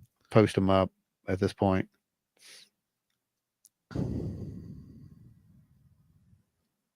And then we can also go pull some from over there because there were, like I said, there's some good questions. There are some good questions over there. Yeah. There were some good questions. We're processing right now, so it's uploading them for everyone. Okay. Yeah, here we go. This is what we decided to do next. 3 shots, right? Yeah, aim it up. Blasting. Whoa. What just happened? Oh, it blew the switch. Oh, check the power level. Yeah, we're good. Okay. Oh. That fell. Maybe we're not supposed to do this. I think we just fried the surge protector. Oh. Because it's not even, yeah. Yeah, we cooked the surge protector. That was fun. That was some excitement, actually. You're right. It was just a little bit too much juice. It was just a little bit too much. But yeah, so we abandoned that one. And we do conduct that experiment in the future, though, so you'll have to stay tuned for that one. But that was an interesting experiment. But yeah, here's the shot where we were actually trying to get a response from it, but it just nothing. Let's see if anything happens out there now. All right, you have our undivided attention at this point. Multiple things for you to communicate with. Hey, Beth, come here. Yes. Tell us about how and where you caught the orbs. I was on my porch and I was looking up towards the old house and seeing. We've had results in the past that seem to indicate that whatever this was aware of when it was being addressed. Stories to see if we could elicit a response. And it was really, really bright. And I kept getting closer to it, and finally it just like twizzled out and went its way and vanished. How did that make you feel? Joe's question here may be very relevant to this particular experiment. When dealing with subject B, our hypothesis is that emotion may somehow elicit responses from the phenomena. We have no idea how this works, only that it seems to have been observed in several cases. Try to think about how you felt, like literally make yourself feel that. It's not deviating very much at all. The spectrum is not deviating hardly at all. It is the same frequencies over and over again. There's nothing anomalous that's taking place. That in itself is an anomaly right here. Yeah, it really is at that place, because pretty much you get weird stuff up there. That's just a given at this point. Right or wrong. Yeah, it was very, very, very interesting. So what did you guys think there? Matt Carter says, something I've been wondering with the stuff that I've been seeing is how would these react to a drone being deployed? Well, you'll just have to stay tuned. Oz says, thinking back to the light you caught on the psionics, what capability of the psionics do you think enabled you to catch it but not see it with the eyes? Not infrared. It's the it's either the wavelength. It's the wave. It can pick up wavelengths that are beyond human sight. It's into the 1,000 nanometer range. So the funny thing is that this thing, yeah, exactly. This thing was, and I really, to say it makes you sound a little weird, but I don't really care at this point. Data's data. This thing was there, but we could not see it. We don't know why it was there, but it sure seems like it was interested in what we were doing. And once it figured out what we were doing, it leaves. Now, the funny thing is, about 10 minutes later, something else happens, but we can't show that yet. Again, I'm not going to spoil the whole thing for you. You have to have something to look forward to. But it definitely points toward the possibility of a non-human intelligence, and not only that, non-human interaction.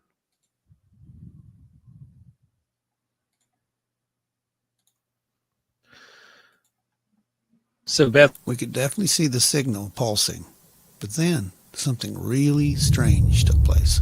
and everything just a moment ago was wild as could be. The night was alive, amphibians and birds, all the like were doing their thing. And now, nothing. Got a lone peeper out here now. Yeah, but it got just started. dead quiet. Frogs are starting to come back one species by species. That's really bizarre. Okay, start a new recording. Okay, point it out that way. What was that? He's happy. Yeah. What was that? A bird that shouldn't be making noise at this time of night. Yeah. Yeah. There was some very strange things that were happening down there. And now, what was happening there is we started getting these footsteps around the camp, like there was something near us again, but it didn't sound big. So Jen says feelings are frequencies. So is there any studies of what fair response frequency would equal if that's what it was responding to? I mean, there are probably, yes, studies on that. How would it relate to what we were actually encountering up there? I'm just not sure at this point, to be honest with you.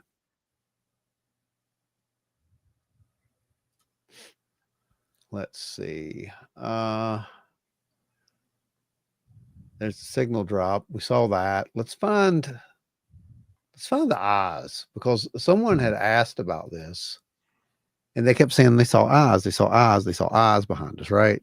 So Yeah, there were a few people that were saying they saw eyes, and Yeah. there were a couple of those scenes where there actually were some eyes behind us. it sure seems like it. So let me go find that, and I'll pull that up over here and we can take a look at that real quick, because I thought that it was just the base camp.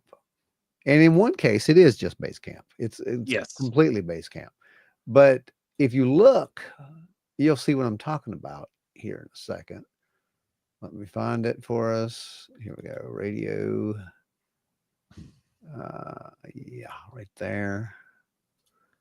Wild Weird Radio and Beyond. Okay. Episode 5. That's where we want to be. And it is eyes. So I'm going to have to load that up. No. All right. I think this is it. Let me make sure. Yeah. Okay. So here we see, let me pull this back over.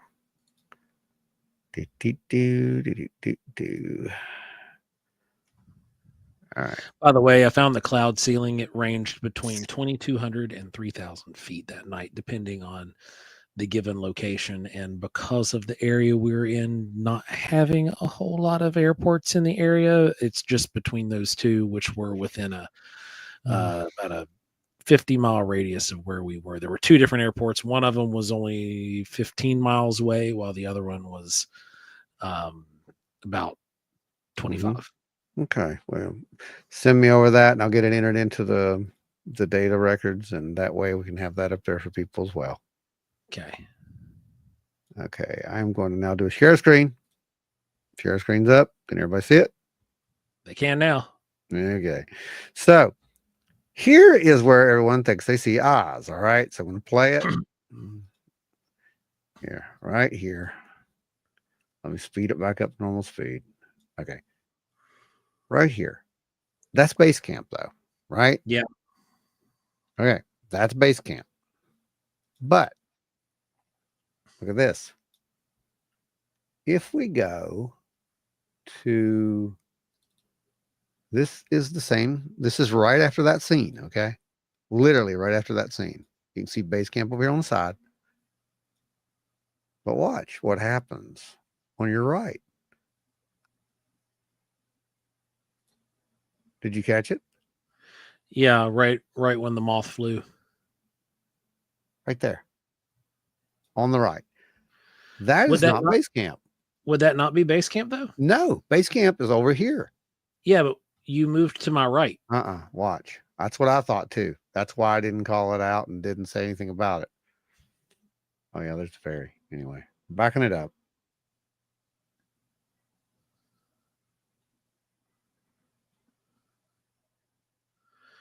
Okay, so keeping it. Keep playing it. Keep playing it. See, that's farther over. Base camp should be right in here. Look. Base camp's right there. It's right in your face. You're looking straight at it. Right? And then you move in closer to me. Right here. Now, right. base camp should be right here. Should be right there. Yeah, it should be right over my shoulder. Should be right about where that tree is.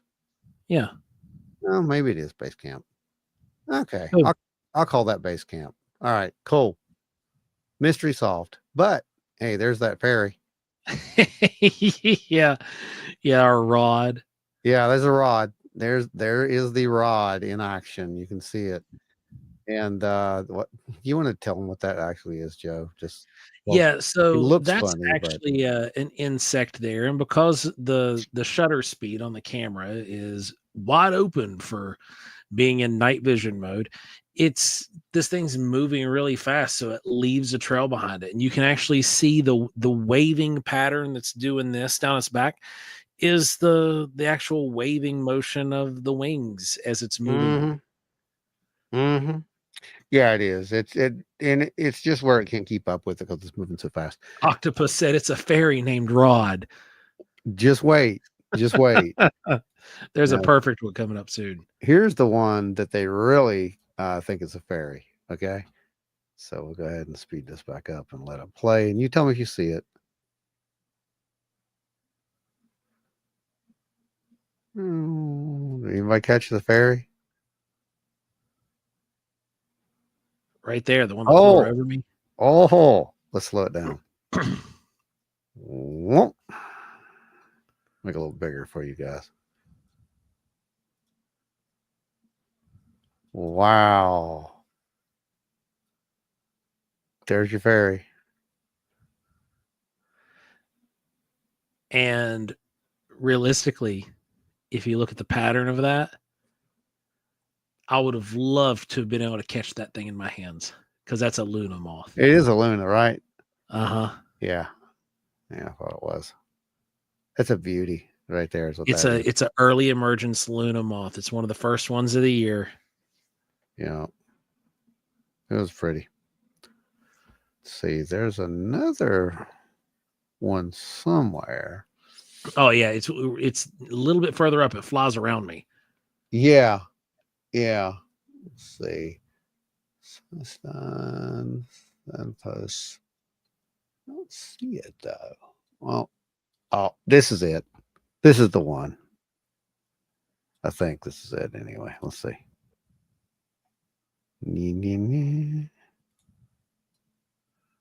Beth says I'd love to research up there more, man, but There it was. Alone. There it was. It just shot right by your hand. Look at that. Fairy. Yep. Not a fairy, guys. Sorry. I don't so this night was setting at around 45 degrees. As you can see, there's a ton of insect life. You could hear the peepers. The spring peepers and the toads were cranking that night. Oh, wait, there's the fairy. That was the one. Everybody says it's a fairy. Yeah. Here. Back it up. Come on, Tinkerbell. Where you at? Where'd it go? I lost the fairy, Joe. Where did that thing go? That big mosquito. Yeah. It's a monster, too. Where is it, though? Is it so fast I can't catch it? I mean, what in the world? You saw it, right? Oh, yeah. We saw it. Beat says, wow, that was a good one. It had legs. There it is. There it is. Yeah, and it is. It's so fast. It's just like, nope, can't even scrub that. So, yeah, it's a fast mover. Yeah, that one, Anita, that one. Here it comes. Right there was a crane fly. Here it comes. It's right here. Boom, crane fly. Perfect. There you go. There we go. You can see it perfectly there. It's lit by those, by the, I think that's the hour. Yeah. Because this was shot, I think, on Phasm. Yes, that was on the Phasm. Yeah. Okay. Let's see.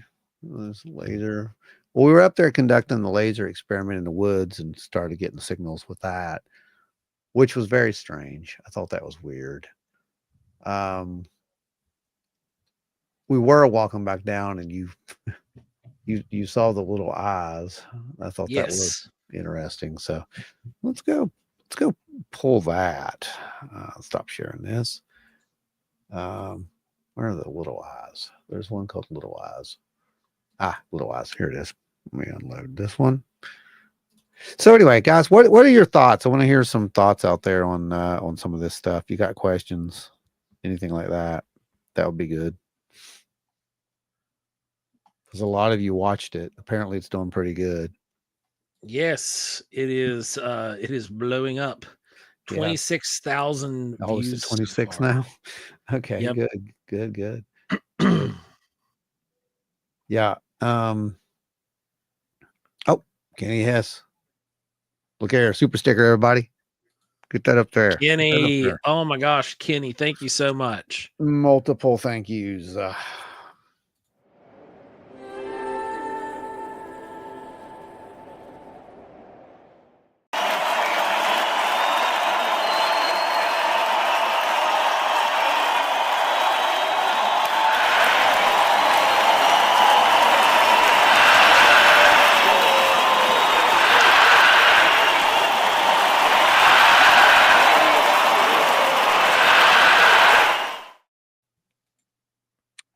Thank you. Thank you. Thank you so much. That keeps us going. Keeps it all free for everybody. All right, let's see if this thing is gonna play for us now. Yeah, I believe it is. Here we go, Joe. Off we go. Lead on. Should I point this behind us? Right. Maybe not a bad idea, actually. I'm gonna do that. This is probably a bad idea. Hey, hold up. No, never mind. Thought I saw a feather. What?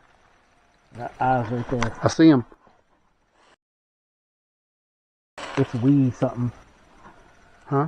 It's little. It's little. It's little. Yeah. It wasn't as little as we thought because there was actually a drop in the embankment there. Yeah, it wasn't. But the eyes were kind of wide apart for something so small. Yeah. I mean, it was only about what, 3.5, 4 feet tall, something like that. I think we figured. About 3.5 feet when we got down there because it was on the other side of that buggy or that playground equipment piece that was broken, that little swing piece. Mm-hmm. It was on the other side of that. And there's something else happened there too, as I recall. That line? Yeah, the black line. Yeah. Right by the thumb. Yeah. Signal blackout. That means there was no signal in all spectrums. In our immediate vicinity. When I was right there. Yeah. In that area. Where you saw the eyes. Okay. So that doesn't typically happen. I've only seen that happen 2 times ever. Actually. Well, 3 times. 2 times were at Wineberry. Mm-hmm. That just don't happen. And it was a complete signal drop. We were scanning, I want to say from 999 to 2.6 gig. And there's literally there's nothing there. My old timey light. Yeah. Yeah, I know. Right. We upgrade the light in the future, just to let you know, Gary. It's going to be a good time. It's a good time for everybody. And we may even upgrade we're going to upgrade the light even more. Now to reference back to that one light, the type of light bulb that it is has a tremendous initial draw to ignite. I've actually got it. Actually, hang on a second. Okay. So the initial draw of electricity to get this thing to ignite and come on is tremendous. And it was so big that it was tripping the That's little a likely breaker. story, Joe. It that- was not that's- tripping it. Come on, man. They shut us down. Don't play that game. You know that. Yeah, it was tripping the surge protector. It perceived the light as an immediate threat to its existence, and it was shutting down. Octopus says, guys, that's the height of the silhouette that peeked from behind the tree right before I saw an orb and a tree glowing gold. Yeah, it would not shock me because this was a little thing. If you watch towards the end of the episode, we reference the Manitou Tutek, the little people, spirits. Beth says it was such a strange night. No matter what we were doing, it all just the strangest feeling. I go up a lot, but that night was intensified by 1,000. There you go. There's the light. I won't turn this on. That'd be a bad idea. But yeah, that's the light.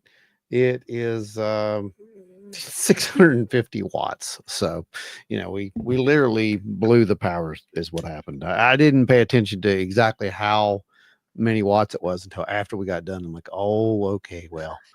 Well, that makes sense. Now I understand.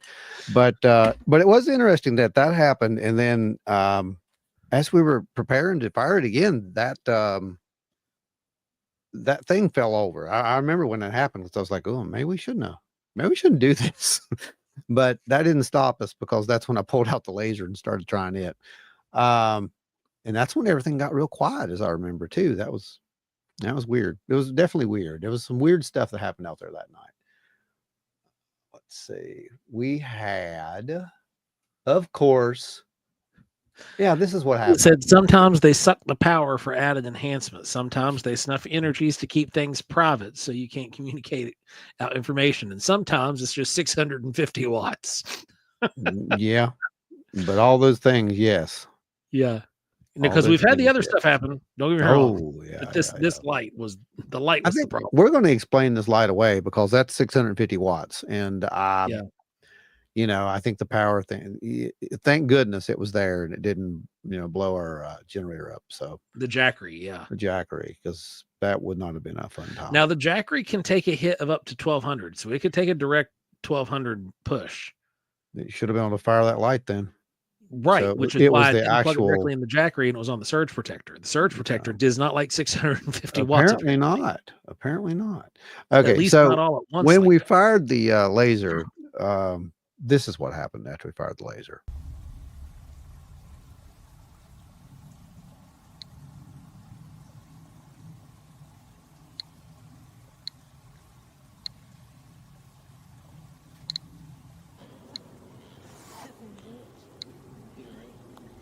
See, it's like it's hiding. Whatever that is hiding on the rock. See? It was small.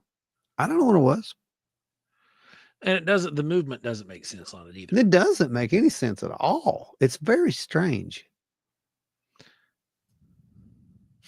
So yeah, I got no idea what that was. Pat says 650 watts should not trip a breaker on a surge protector. Surge protector should be good up to 1,800 watts before it trips. Now this is a little old dinky surge protector. It's not. This is like $1. This is a great value Dollar General store kind of surge protector we were running, Pat. Just for it's and not modern times. This thing was pulled out of an old Rite Aid after we shut her down. So it might not be 100% stable, but it'll run some LEDs. But yeah, the Kenny Hess says the lamp at 650 watts should pull 5.4 amps, and the Jackery is rated for 10. Mm-hmm. 5 to 6 amps, Kenny. Actually, Pat says, was it wet out? 5 to 6 Everything amps. was damp because of the dew point.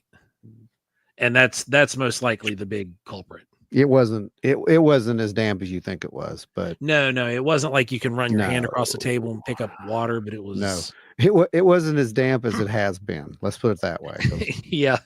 Yeah, I was able to put the tripods Yeah. in the bags that night. Yeah. It wasn't that damp, but yeah, I don't know, guys. I mean, I'm not going to say. I'm just going to say that thing was probably. Oh Lord, what are you talking about? There was no certification when this thing was built, dude. This is there's no UL. There was no underwriter's laboratory when this thing was made. No. You that. But yeah, that's an old movie light from like the 1960s or something. But anyway, Lights, camera, fire. that brings me up to a very important part of this. If any of you guys out there, seriously, we've been trying to find one. If any of you guys know of or have one that we can borrow, Oh, woodsman. yeah, one of the old 6D cell big metal, flashlights, not an LED, one of the original ones from, the 60s. There was a Woodsman. I think there was a there was a Union Carbide version of it, which looks almost identical. This is the one that Keel used back in the day, was described like that. So if anybody has anything like that you'd like to contribute over, I mean, we just want to borrow it. We don't want to keep it. So, it would be great to get our hands on that for some future experiments that we'd like to conduct about light frequencies and such. Okay, and then this happens. Off the ground. Yeah. Making sure. Yeah. No, it ain't. What? It's gone. Holy crap, it is. All right, Joe. Okay. Yeah, right. It's just like it's there, it's not there. Yeah. Like what? Not the first time we've seen them. Definitely not the last. Anita said they still sell those. Yes, they do. They have some modernization to them. We're specifically looking for the old ones between 1965 model all the way up to the 1976 models are what we're looking for, because there's something about those that we want to test. I'm not going to get into it on here, but there's something about it we want to test. Yes. Absolutely. Okay, so here's the old house. Let's see. Octopus like that. Oh, it's an airplane. Oh, no, it's not. I like Beth's holy crap, right? I thought that was just perfect. You guys, it's hilarious. I mean, the stuff that happens out in the field and the cameras are rolling, it's just like you can never write this stuff. It's so funny sometimes. It's just perfect. And when it happens, I'm just like, I cannot believe that just happened. But anyway, it did. By the way, sorry. While we have you guys and we've got a big crowd, don't forget what tomorrow is. It's Friday, and it's Mothman's anniversary. It's Mothman Day. It is Mothman Day, everybody. You know what we should do, Joe, for Mothman Day? What do you think? I think we should do a contest for Mothman Day. What should it be? A poster, mayhaps? What a brilliant freaking idea. It's almost like you read my mind or something.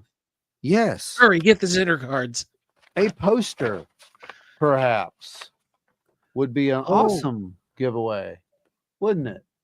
Especially if it's one of the original research posters that, we made for the festival this year. Indeed. Yeah. So what say we give away one of these maps to someone? Now we just got to figure out what they have to do to get that map. Exactly. I think it's a brilliant idea, though. And I think we'll post it over on the group right after we figure out how it's all going to work and have that up by morning.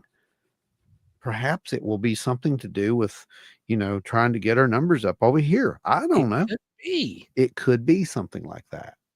Yeah, let's do that. I think it'll be fun. It'll be great. Let's do it.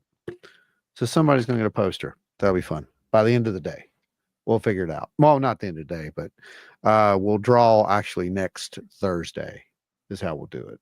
You got to be here. But, if you've done any of our past ones, you'll understand how that works.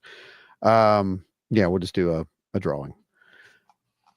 as we figure out how it's going to go. I thought that'd be a good idea. All right. Anyway, back to So the show. I really did try to just go through for like the last little bit and pull questions from the Paranormal Horizons video. However, it's like wading through a room that is going to make my head too large. Yeah, they like it. It's weird, and I'm okay with it. I don't understand it. There's not God as many bless questions as much as every there are. single one of These you. guys are great. These guys are awesome. Yeah, I I love don't- these guys. I don't These get it. guys are my favorite. Yeah, I don't get it, but I'll take it, and thank you so much again. That's just how many bodies do I have to hide to get a poster? It's not going to be like that, Pat. I promise. We'll figure out something, but it won't have to do with that. Oh no! Oh no! Oh no! What's going on, Anthony? Good to see you popping in here, man. Okay, let's fire this one up. You had a really good question on the show, by the way. I do want to get his because his question you can't see because it was on the live comments. Oh, okay. Anthony was the one that was bringing up the questions about the large apes and the ring that we made. Yes. Yeah, that was Anthony. That's Anthony. And- Okay, go ahead. Yeah.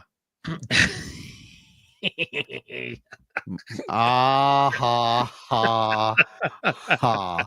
You fit right in. So, now that like I've got time, because the problem with those live responses and the reason I was kind of like quick with the answer to just say, hey, go watch some documentaries on large primates is because though it fills up so quick, and I was also checking out with groceries. I was in Walmart at the time, and I wanted to make sure that I got the my response in before I lost it. So with when it comes to the weaving of these things, they found a lot of this.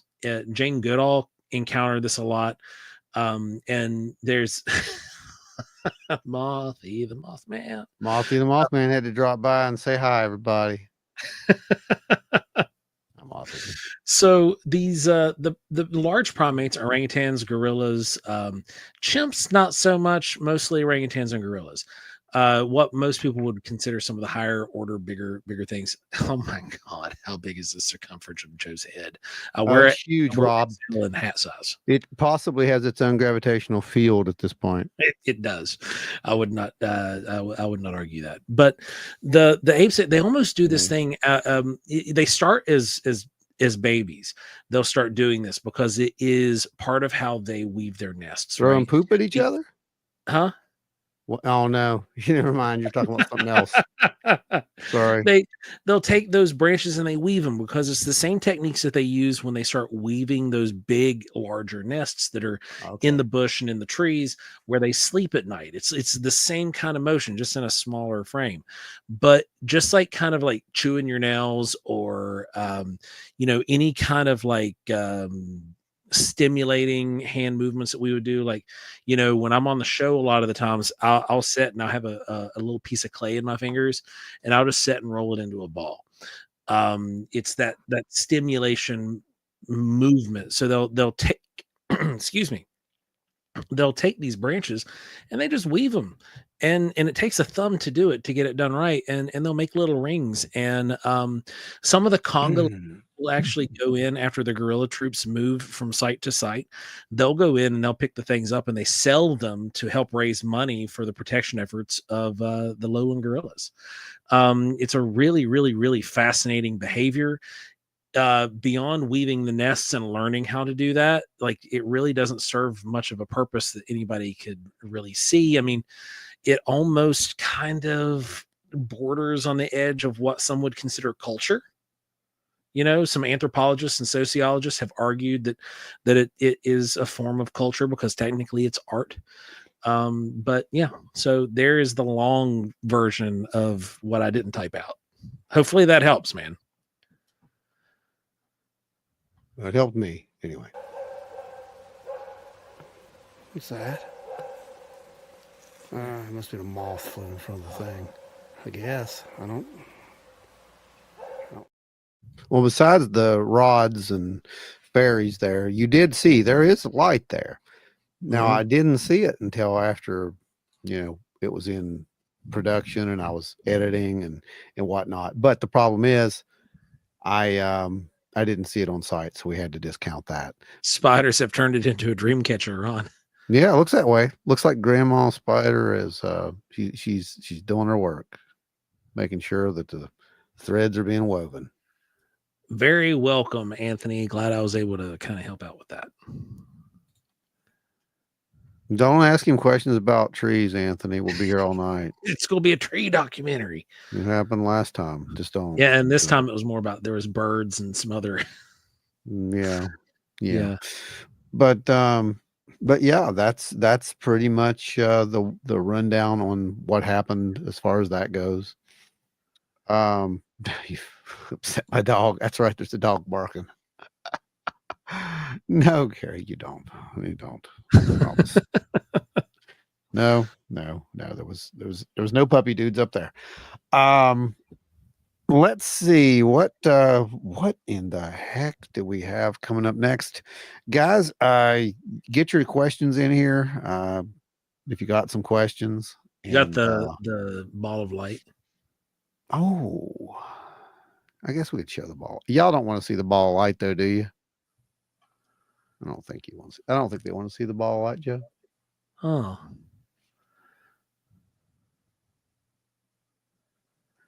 I can't believe we managed to jam all of this into 2 hours. We moved at breakneck speeds, and we did. But look at the numbers. Look at the catch numbers, man. Where there's a will, there's a way. We've held them. Yeah. Let me find the ball. Where is the orb? Orb. Why did Mothman start a music band? Oh no! Don't do this. Because he always wanted to be part of a cryptid symphony. Oh boy. Let's see. Pete says Jammin' Show.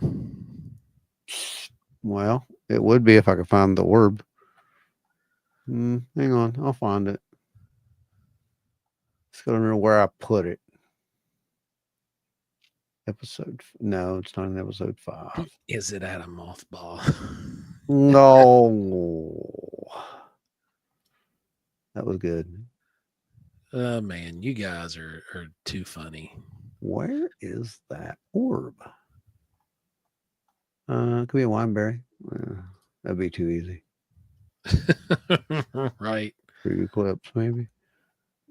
Third help. Here's an orb. No, that's orb at base. Jen says you shouldn't lose your orbs, Ron. I know. It's unbelievable.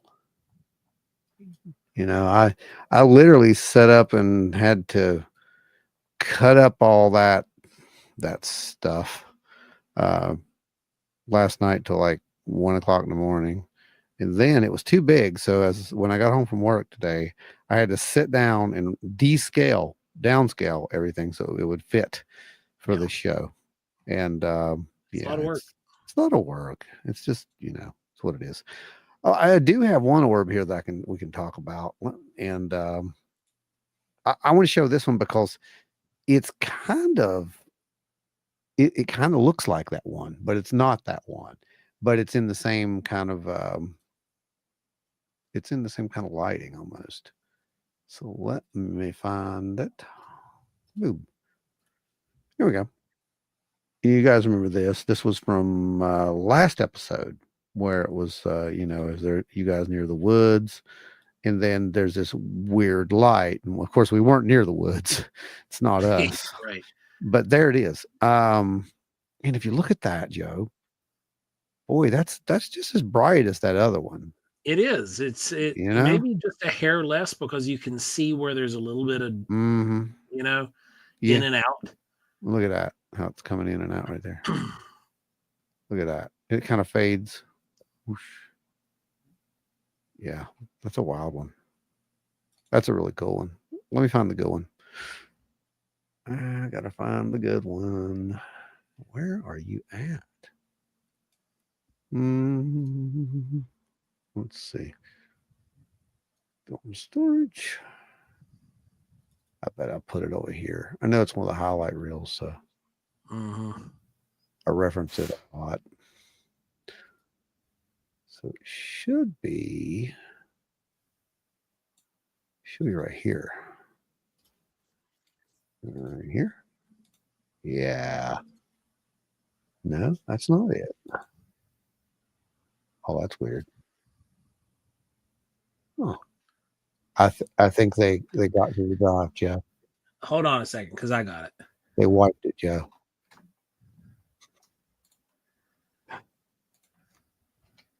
That's not it. Do-do-do.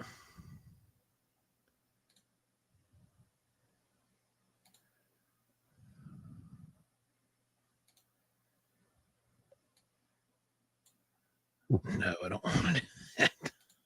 What is it? Oh, just. Oh, no, no, no. Stop. Dang it. I found it. Yeah, I got it. Okay, so it's in Wineberry 2. All right, I found it. We're good. NVG. Imagine that.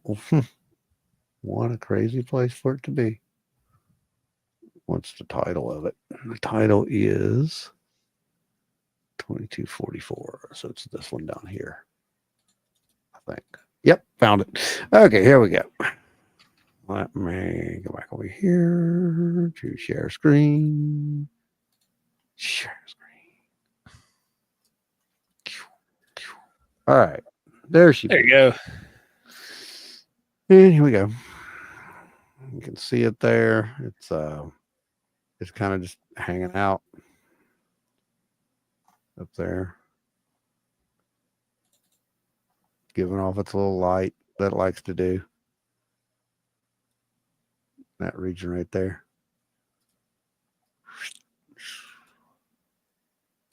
That's a reflection at the bottom of it. This is intense, bright infrared. Was not visible any other way than through the infrared. Yeah. That's it. Yeah, that's the weird thing about it. So I don't know what that was still to this day. And at the time, we thought that was the weirdest thing we had ever seen. Right. Boy, we were dumb to think that. It's just like every time we think we've seen the weirdest thing or the most amazing thing, it's like, oh, hold my beer. You know, that's what it's doing. It's literally doing one of those numbers. Well, when you look, look There you at go. this. Yeah, look at that. It lights up the branch underneath it. Yeah. It creates a lens lens flare. Yeah, It's so creates- intense. Yeah, creates a lens flare. And it's just I don't know. And it's invisible to the naked eye.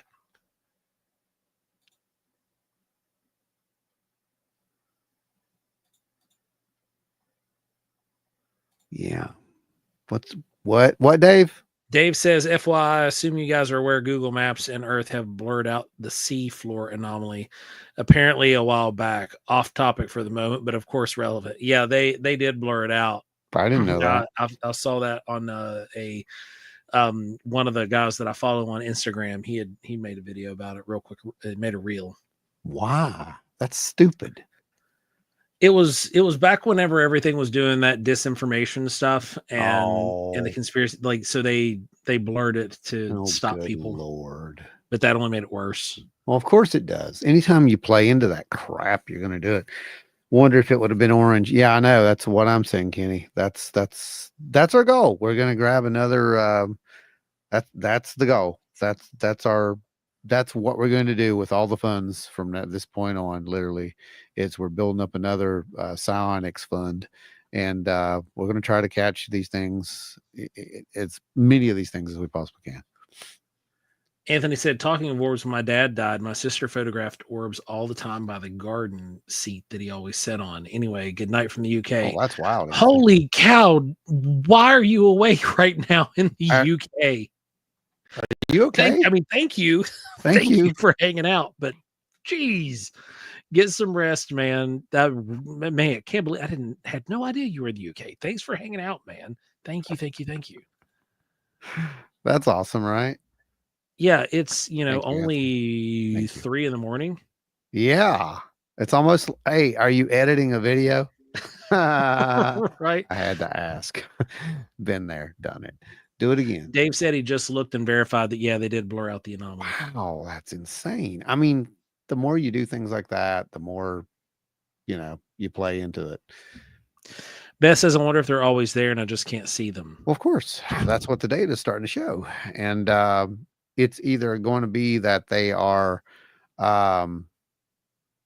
visible with thermal signature, or they're going to be visible with something else. And that is one of those observables that Lou always mentioned. The low visibility is that's something. Yeah. So yeah, we've definitely got some stuff, and I'm looking forward to getting the rest of this out there, and Oh, getting, absolutely. getting some people involved. You rolling that scroller? I'm getting ready to. I gotta add. We got a new one, making right? sure Kenny has upgraded. Yeah. Get Kenny on there. He moved from one slot into another this week. All right. Well, that's awesome. Every little bit helps and gets us, like I said, closer to where we need to be. Oh, yeah. Speculation. I talked about that before. Let's do that really quick. We were talking about the whole non-human intelligence thing and AI there earlier.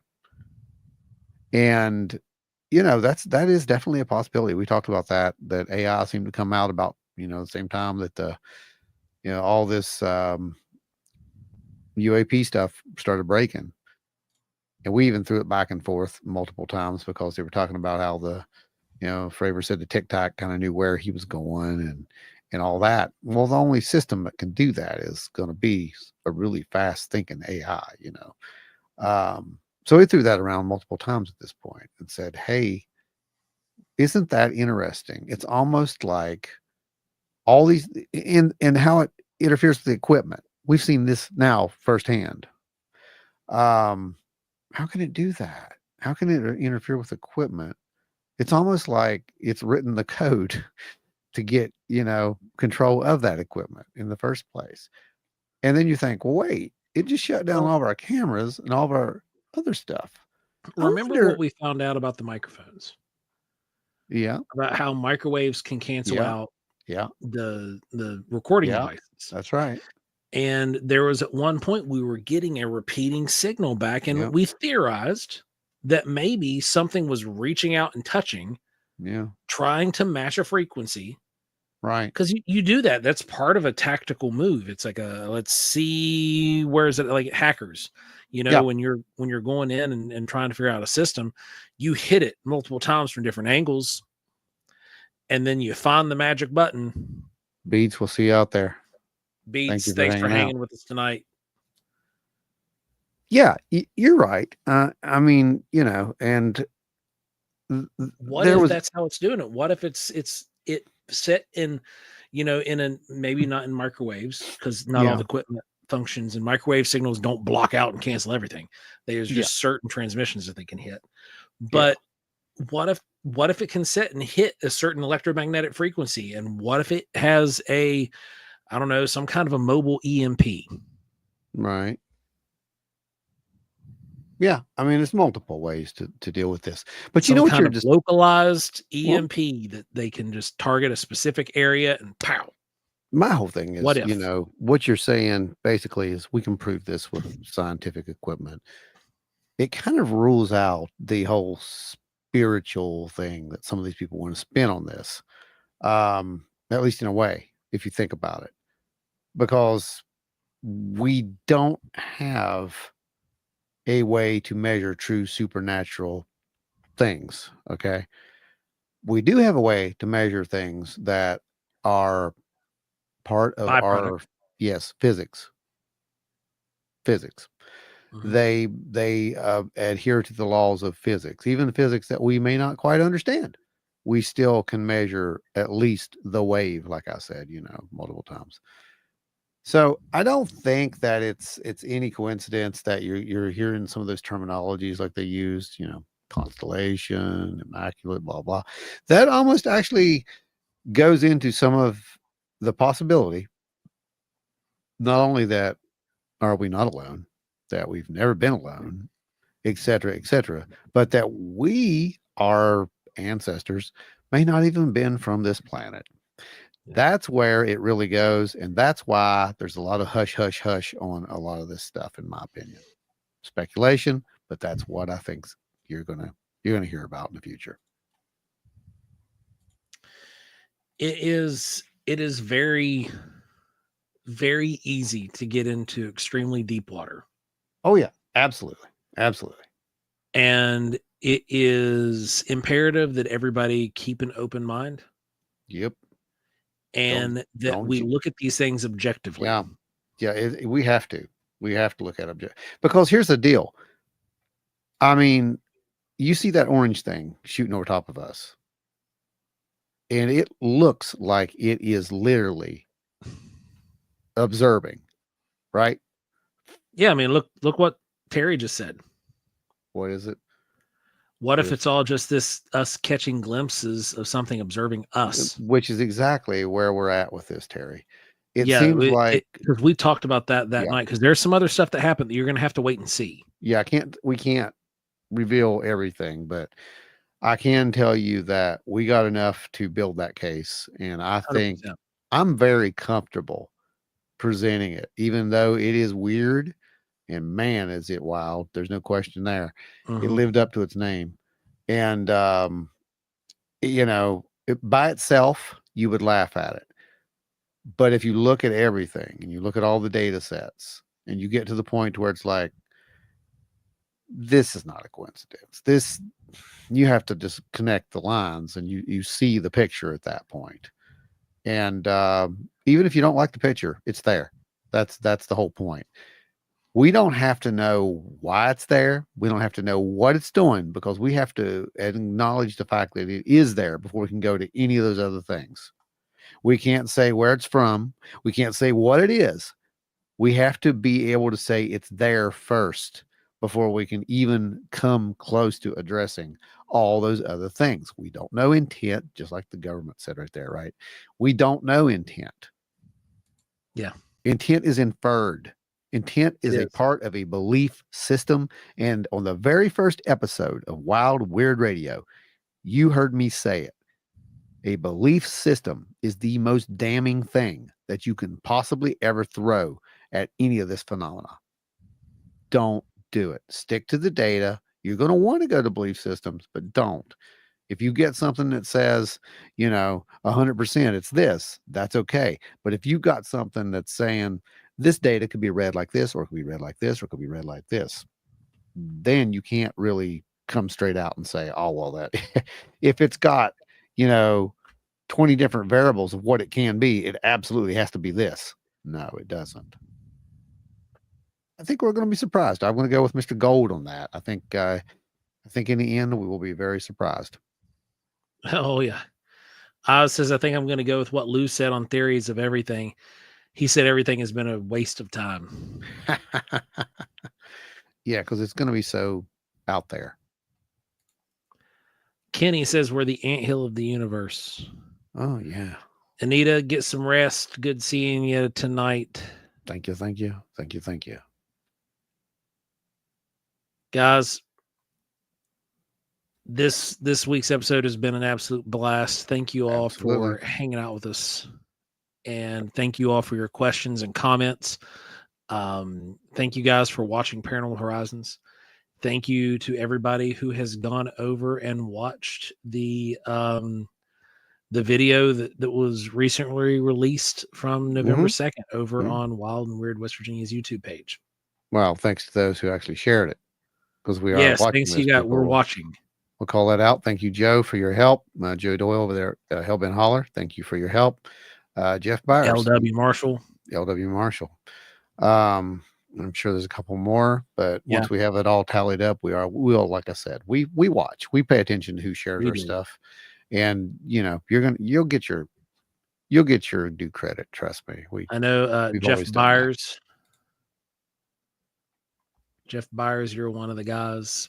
We appreciate you. I don't appreciate you, Jeff. Just for the record. Get that Kickstarter started. We want more alien toys. Yep. I don't appreciate you. Not until we have those. Oh, then we can talk about appreciation. Right. Guys, we appreciate each and every one of you guys more than you can understand. Thank you for everything you're doing. Keep watching. Remember to keep an eye on the page. Hit that notification bell on the page. Subscribe. Like do the comments thing. All of it. Make sure you do it all, because every little bit helps. And you can do that in ways that are non-monetary. You can go you can go share, you can talk, any of that stuff. Great show, guys. I've been listening. It's Mario night at I want to come to Mario night. Okay. Well, that sounds like a lot more fun. Me and the kids will be there next week. we'll break all the furniture. You guys are awesome. Thank you to everybody who showed up tonight. Anybody, like Ron said earlier, is sharing our stuff. Keep it up. We can't do this without you guys. Get it out there, because when it comes down to it, we are disclosure. Not we, you. All of we. The collective we. All of we, the collective we, all of you, every single one of you, because it's an individual thing. The more people talk, the more they validate each other's experience, and the less it sounds strange. And then you have, Congress actually having to ask questions about hybrid programs. Did you ever think you'd see the day? No, I did not. And no, you did not either. But we're here. Only you can provide disclosure. Welcome to the post-disclosure world. We told you we'd get here. We predicted it about 5 years ago. We're here. We did. So let's tread lightly. Let's do our thing. Let's do our due diligence, and let's maintain the course, because things have changed. The tide has turned, and we're going to see what happens next, because it's definitely getting wild and weird out there. And remember, be not afraid. Weirdos. Thanks, Oz. That was a good one. Stay wild and weird, everybody.